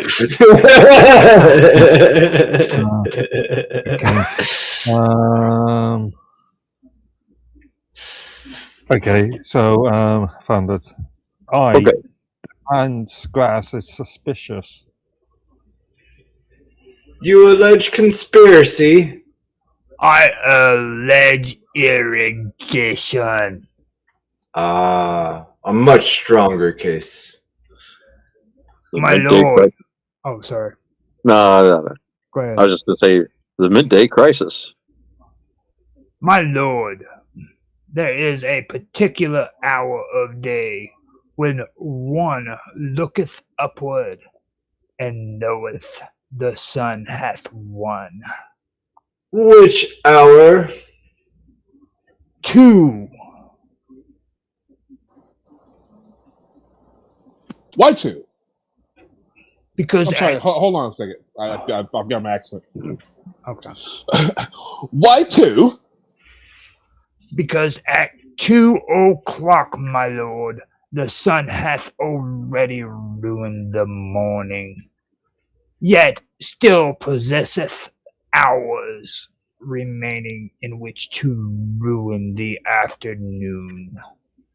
Lord Edworthy raises his fist. 2 o'clock. Thou wretched golden tyrant. I confess that is persuasive. The sun's defense.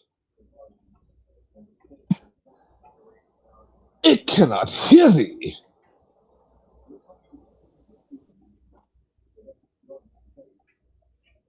What? Where were you at, dude? Yeah, my lord, may I remind. That's what I was thinking. Yeah. Oh, wait, where? Who? You're at the I sun's. skipped the line. Okay, Yeah. sorry. All right. My lord, may I remind the court that the sun is 93 million miles away. And yet I feel its presence. It cannot hear thee. Then why doth it continue? Because it's a star. Convenient. Very. It possesses no intent. That is precisely what a star without intent would say. Lord Edworthy raises his fist. A liar. Lord Edworthy. I withdraw the accusation. There's a beat. Temporarily. The darkness question. Roger, let us entertain the obvious.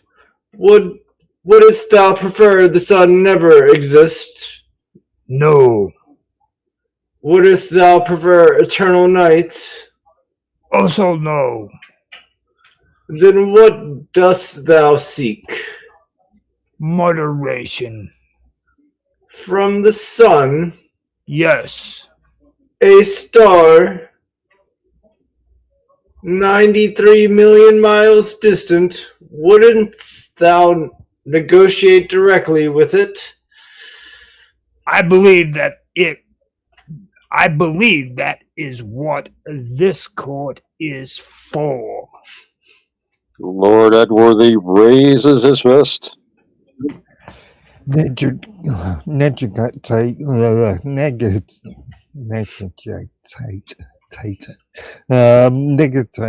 ye heavenly furnace. Negotiate. Furnace. Negotiate. Negotiation. Negotiate. What did I say? Negotiate ye heavenly Okay. furnace. Okay, yeah, do it again. Negotiate ye heavenly furnace. I am beginning to regret allowing you into the courtroom. As do I, my lord. The closing testimony. My lord, I do not ask the sun to vanish. I do not ask it to cease shining.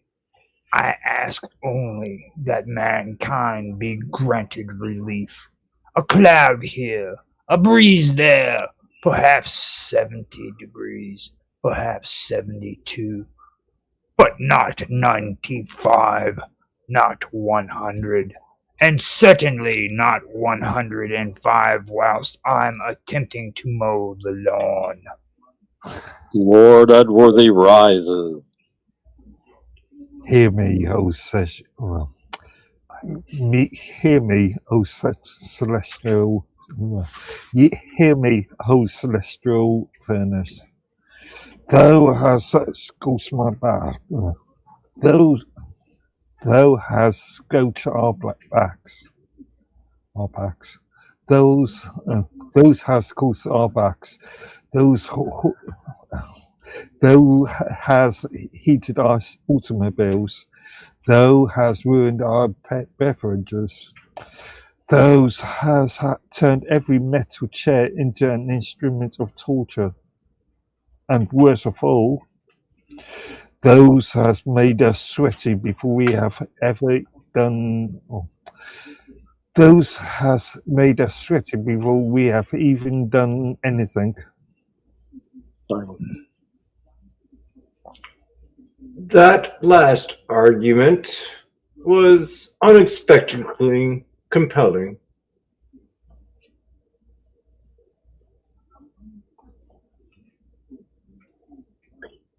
V, you're muted.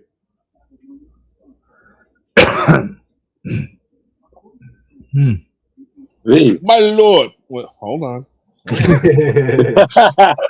Come on now. My lord. Enough. I have heard sufficient. The verdict. Dun dun dun.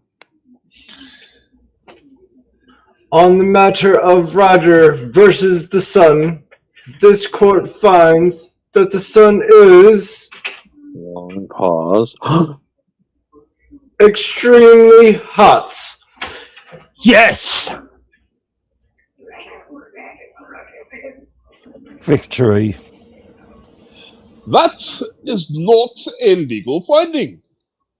It is now. The court further recommends shade, hydration, air conditioning, and, where possible, the avoidance of direct solar exposure between the hours of 11 and 3. My lord, thou art merciful. And thou, great judge, art a friend. Okay, art a friend to mankind. Court is adjourned. The bailiff strikes the floor.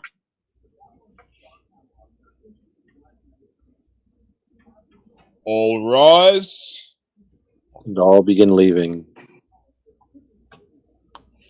Roger, Aye.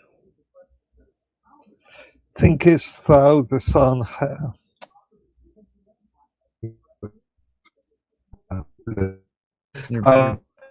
the sun have learned its lesson? Say that again real quick. You were breaking up when you were saying that.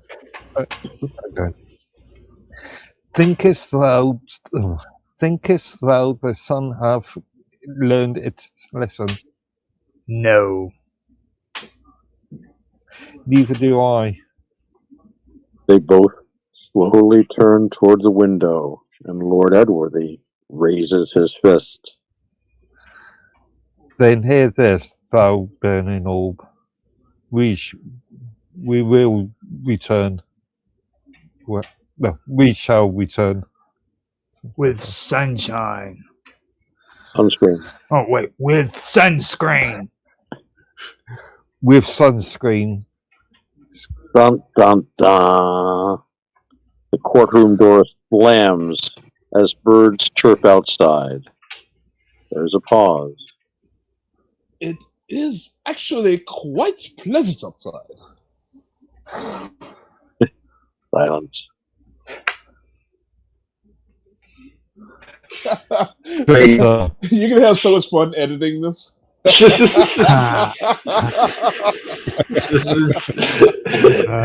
Roger will be up for days at the computer. Oh my god, what is wrong with these people? That's all right, Roger. We can just edit it. Lord Edworthy, you should say your last line one more time to get it clear.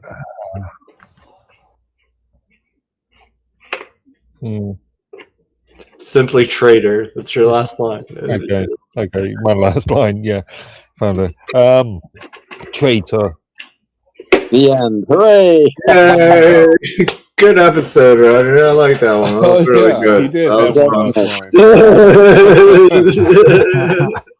I just keep imagining him actually putting his fist up.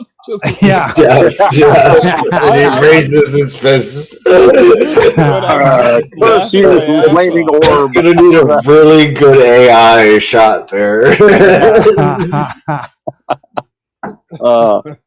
And like we were talking about before, Roger, we just edit it, right? Yeah, that's right.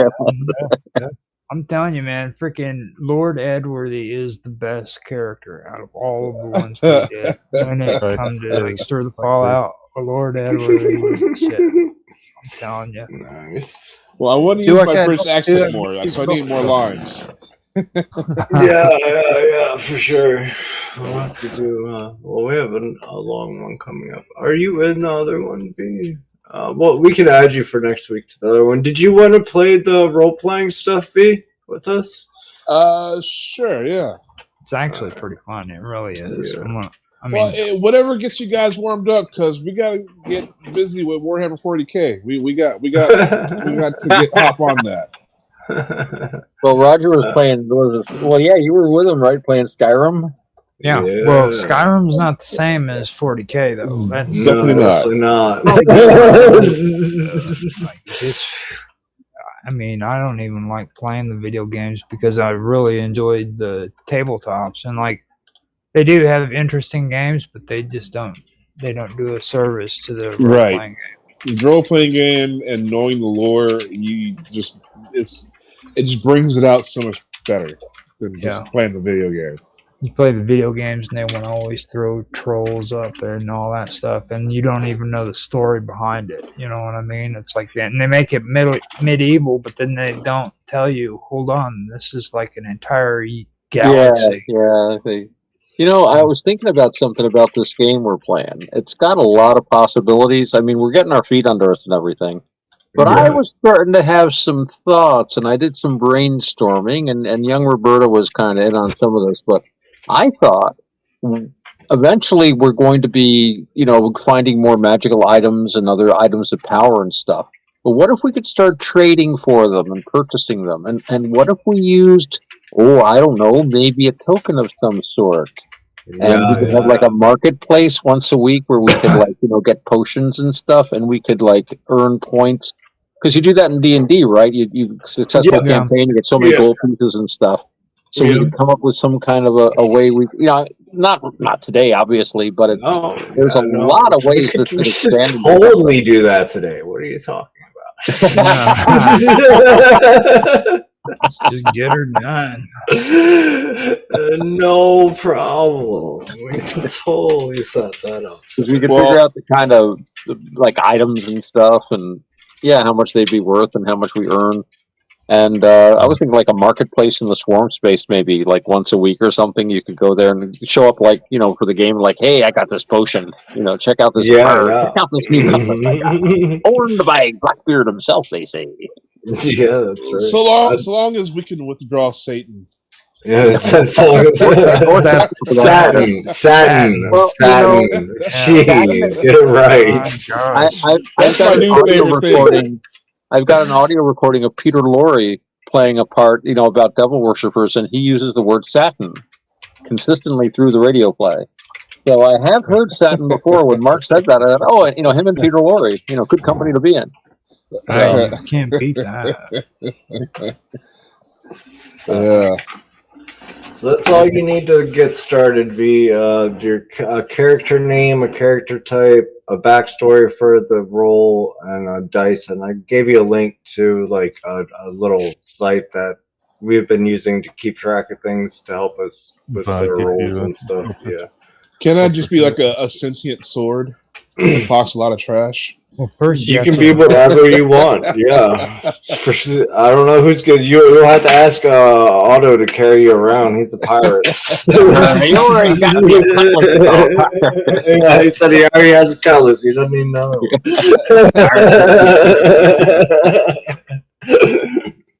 Yeah. Now, if you were a sentient drone or something that could move by itself, but we don't have drones. It's medieval, right? So Yeah. Now, what could fly?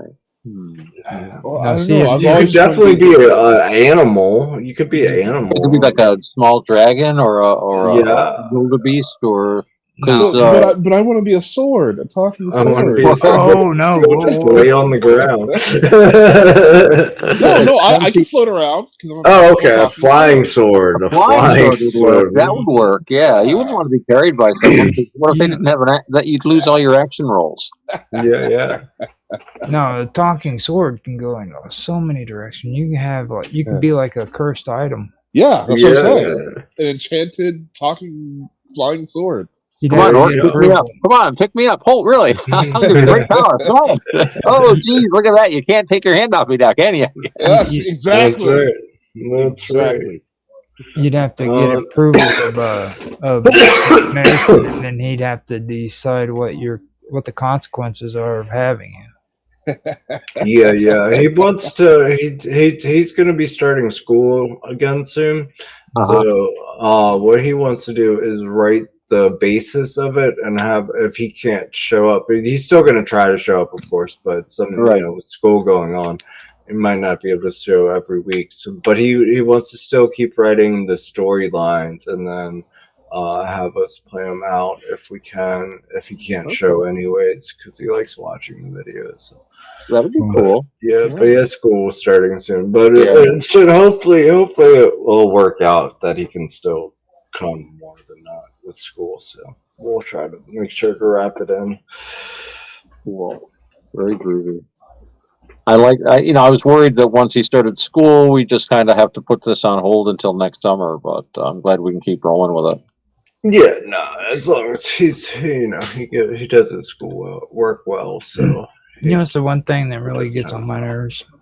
It's like when kids grow up, you get to that point where I don't ever have to worry about summer. I don't have to worry about school. I don't have to worry about nothing. And then something comes along that ruins it because freaking summer's over and it's time for the kids to go to school. Yeah. You never escape that. Yeah. Oh, the end of vacation. Yeah, we get closer and closer, and it's like, oh man. Even as an adult, when you go on vacation, you're still like, oh, I gotta go back to fucking work. Or it's like whenever, like you're a dad, you got to take a vacation. You have to make sure that your kid's off of school. Yeah, you got to because you can't do it on your own. You got to take your family with you. You got to make sure everybody can get off. You got to plan all this shit. You got to put all the it's a pain. It's so much hassle. You get longer summer holidays than we in Britain. We only get 6 weeks, so for a month and a half. I wanted to really? Yeah, we get like 3 months break here. I wanted to mention that too. Because like England, we were having a conversation about England before, and I keep forgetting to talk to Mark about this because I asked him a while back, how many freaking festivals do you guys still have a year? Do you know? What? Cross country? All over. All over. We'll have to do the research. What every single festival? Because that's what you guys are famous for. Is like when the wind blows, it's time to get drunk. You know. It's time to get drunk. I think here we have a lot of festivals. They're just not as popular. But we have a lot of festivals here. You know that barons, whenever freaking they married their daughters off, they would take and buy just beer for freaking the entire village, and everybody would show up and celebrate just for the fact that there was beer served to them for free. Yeah. Oh, those were the good old days. Yeah. Yeah. What I was always interested in was Morris dancing. We actually have Morris dancers around here, and fascinating. No, I don't had see my it too days often of in the wedding States. crashing. No, not here. There's nothing wrong with wedding crashing as long as you let them know that you're there to drink their beer. Open bar. That's right. Yeah. That's the only reason I'm here. Sorry, I don't know anybody. Yeah.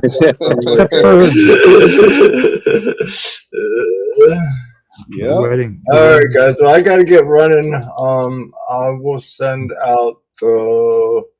Hopefully, I can have some time to make a script this week, and I'll send out the stuff for the role play if you need it. You just let somebody know, and what you need if you need anything from it. We have a rule book and stuff, but it's pretty easy to keep track of. So learn by doing, but yeah, we've got all the information for you, V. We'll make sure you get everything. Sure. It's really great you were here, dude. And maybe next week we can schedule some time. We'll work something in. I'd love to get into the poems a little bit too. Yeah, for sure. Yeah, let's schedule something for that too. Between now and then, we'll come up with a schedule for that. So, but before you go, would you like to give your socials so people can see more of your work? Just find me on MintMe on the / MintMe. My username is Minds Gaming on there, so you can go to mintme.com. I'm on there. So excellent. All right, later, guys. See you next week. Take care. Peace. Well, that was a really fun show. Yeah, it was. So we're not going to talk any science? What's going on? Things have gotten complicated, man. We've been actually doing a lot of like scripts and stuff. So this is like I tell people I'm in an amateur dramatic society that meets every week, and we do that, and it's great fun. We write scripts and we perform them, and now we've been doing this RPG, which I know you're a gamer, V. I don't know how much D&D you've done, but this is great for me. This gets me in touch with stuff. I was doing this stuff like 45 years ago. I was playing D&D 44 years I'm ago. Actually more of not the normal D&D, but I like Shadowrun. I would do a lot of Shadowrun. Which that's is Forgotten Realms.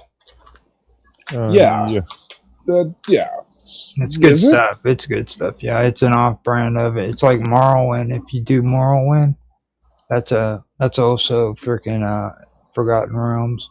Okay. Now, my favorite one when it comes to that is Chult. Okay, if you play Chult, you're in a freaking jungle that can literally eat you alive. Okay, like the grass and first of all, like the trees are so freaking big and so thick that the sun can't come down on the surface of the ground, and there's fog that rolls over the surface of the ground that can literally like eat you. And all of the vines and everything, they're predatorial. Then you have people who are lizard people.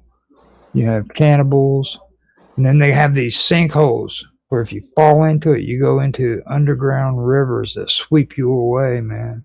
So it's all based on Canada. The Canadians. Well, they call it Canada because of the cannibalism, I heard. Yeah, it's true. It's an old Ojibwe word. Canville means we eat people.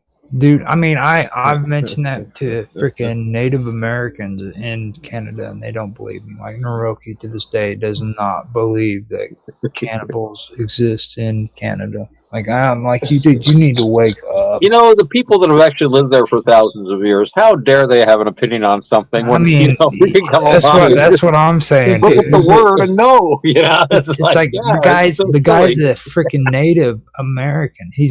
They call him First Nation.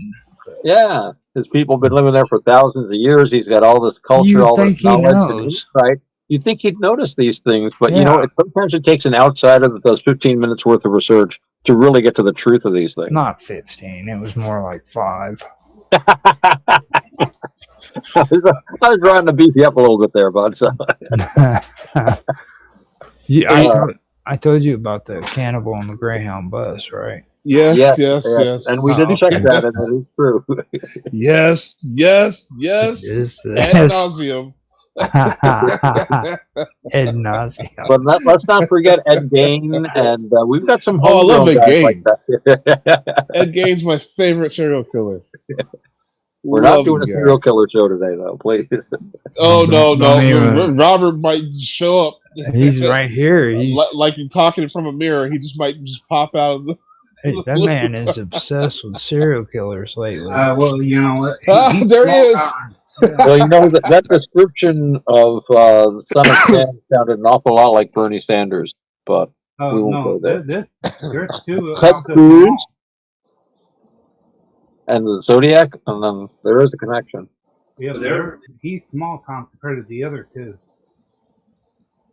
Well, no, the Green River murderer was the worst, from what I've heard. He's the one that. Oh, he was waterlogging, wasn't he? Yeah, they actually caught him finally, believe it or not. Yeah. I actually know somebody that's a relative of one of the people that was considered for the Zodiac killings. He actually confessed to it. Had a deathbed thing, and it's all inconclusive. Nobody knows, but the story I heard was this guy, and his name is Myers, which isn't my friend's name, but he's related to him, his cousin. And I guess this guy had a buddy of his, and he told him, there's a terrible secret. I left a letter about it behind my picture, but don't read it till I'm done. The one that they think he was Jack the Ripper. Oh, there's a lot of theories about Jack the Ripper. The police probably knew who Jack the Ripper was because they even said, I mean, basically the short version is there was this poor pork butcher guy that had been arrested already several times for trying to cut up women with a knife. And when they finally arrested him and put him in prison, the Ripper murder stopped. So a lot of the cops on the beat thought it was probably this nut that we've already arrested for assaulting women. He was arrested again for trying to cut his wife's throat or something, and they locked him up in an insane asylum. And after that, the Ripper murder stopped. So there's no real evidence it was him, but 2 + 2 very often equals 4.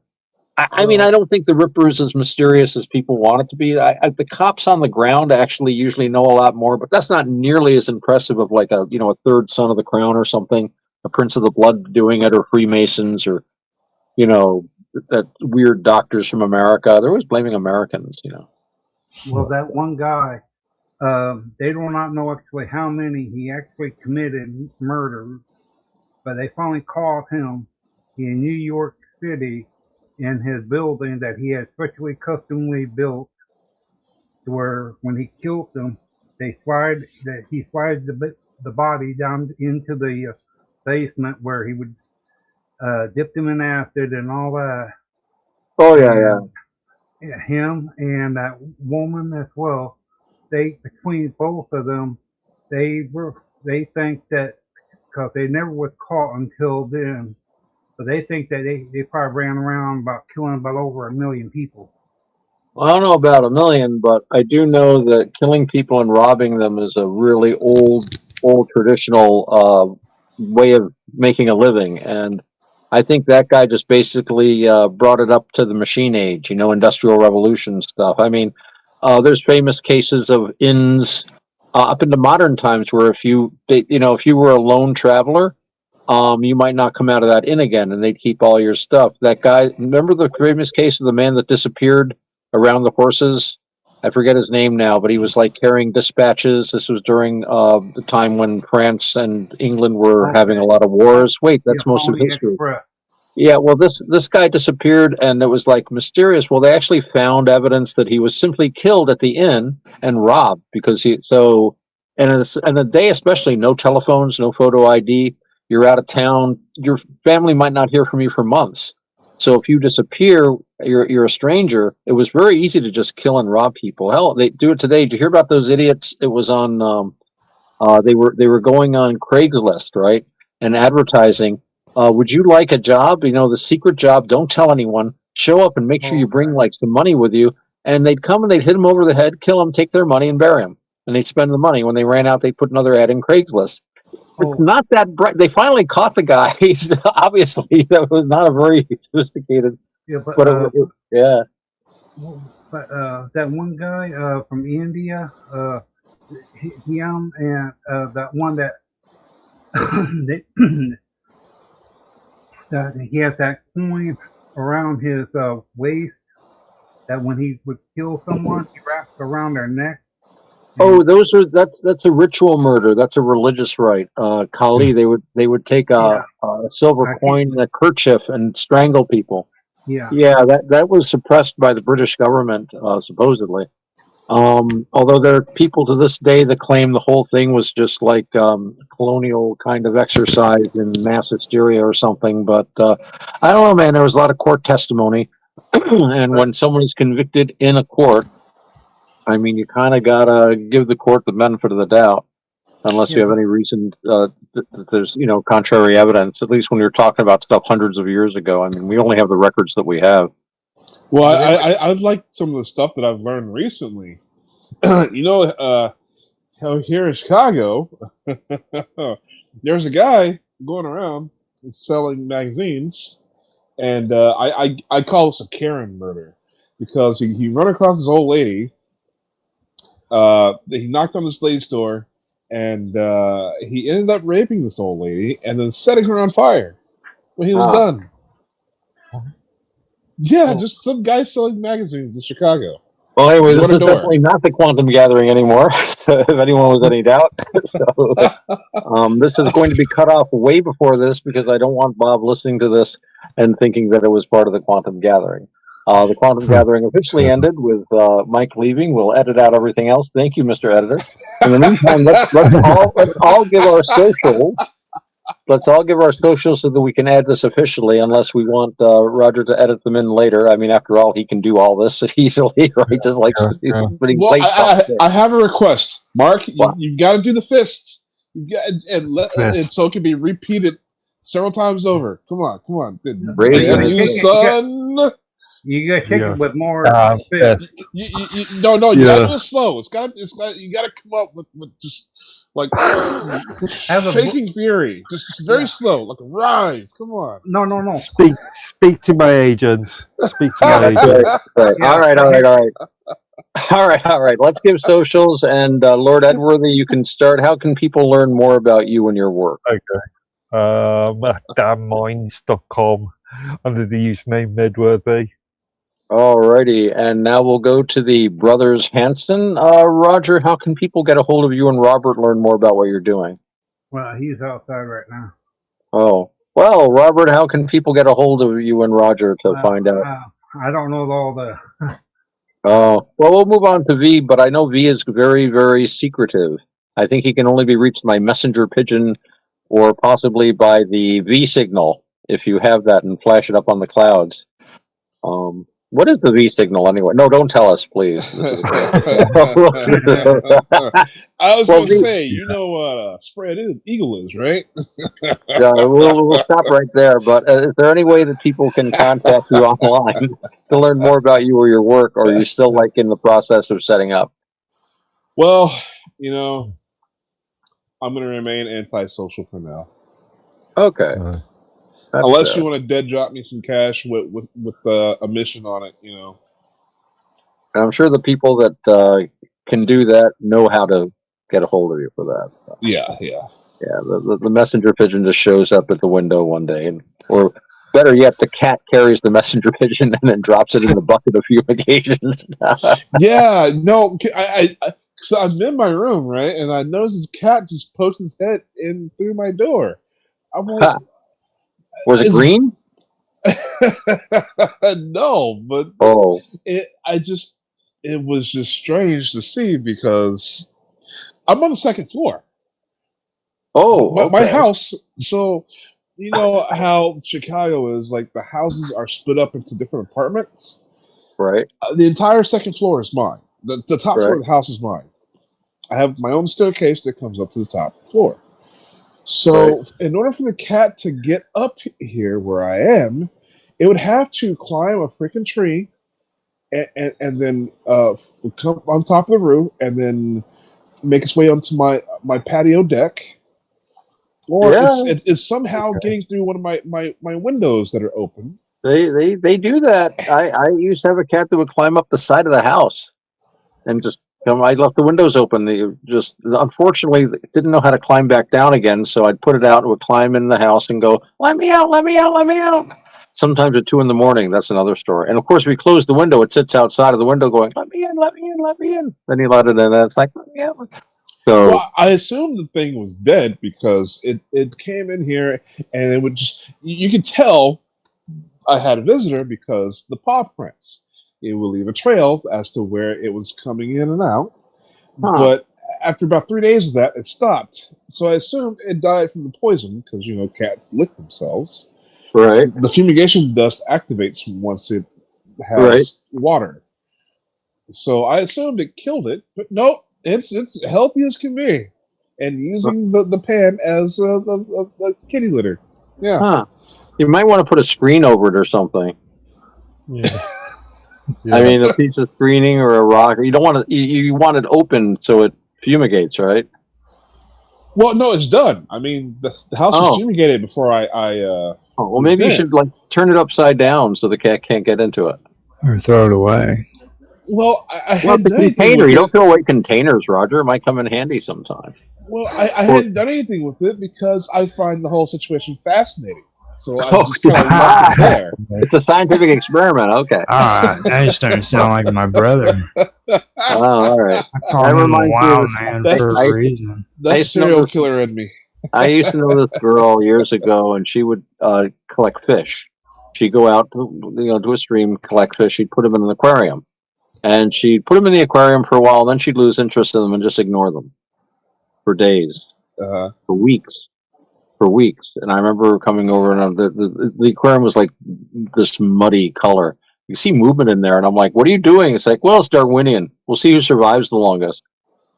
And but of course it was simply she just would leave them until she got bored, and then she would clear it out, and then she'd do it again eventually. Very strange person. But Roger, you're That's a back. So please, psychopath. yeah, she was I lived with her for 3 years. That's another story. So Oh wow. Roger, please give us your social so that we can make a wonderfully clean, really cool edited version of this. Okay, he just got back. He went and got some coffee. Oh, okay. So yes, our goal is to have a really nice edited version of this from which all references to serial killers. Right after I said we're not going to talk about serial killers, I'm going to launch into it. And I can hear her now talking about. Oh yeah. Yeah. So Roger, please give us your socials so we can have a nice clean edit of this later. Yeah. I'm Roger. Nice to meet you. And he's an RPG player. Yeah. You can find me at minds.com as Roger_Hanson. I'm also on X, Roger Hanson at ROGLOL1973. Most of the time I am on Element Matrix and Teams. Yeah, my community on Teams is Roger's Hangout. You can find me there, and you can also find me on Elements at Roger's Hangout, as well as the Infinite Imaginarium and the Quantum Gathering. So that's it. All right, and of course, you're interested in my view of the world, you can check out my website at navakavada.org. That's NAVAKAVADA. It's spelled just like it sounds. I'm also on minds.com, Otto_X. That's EX. I spell it the fancy way. And of course, you can also often find me at places Roger mentioned, at Roger's Hangout on Teams, or on in Element at the Infinite Imaginarium or the Quantum Gathering. And of course, Messenger Pigeon has been known to reach me. Gentlemen, thank you very much, all of you, for the wonderful evening. We've done some really good creative work and discussed a myriad of subjects, some of which will be suitable for later publication. Thanks again for everyone listening. Please, if you like this, or even if you haven't, like it, subscribe, and comment, even onto an emoji. We will respond to every comment as long as they're kept within YouTube and or Rumble guidelines and are tasteful. We want taste here. We're very tasteful people. Thanks again, everyone, and we'll see you next week. Cut. Cool. All right. That was good. So.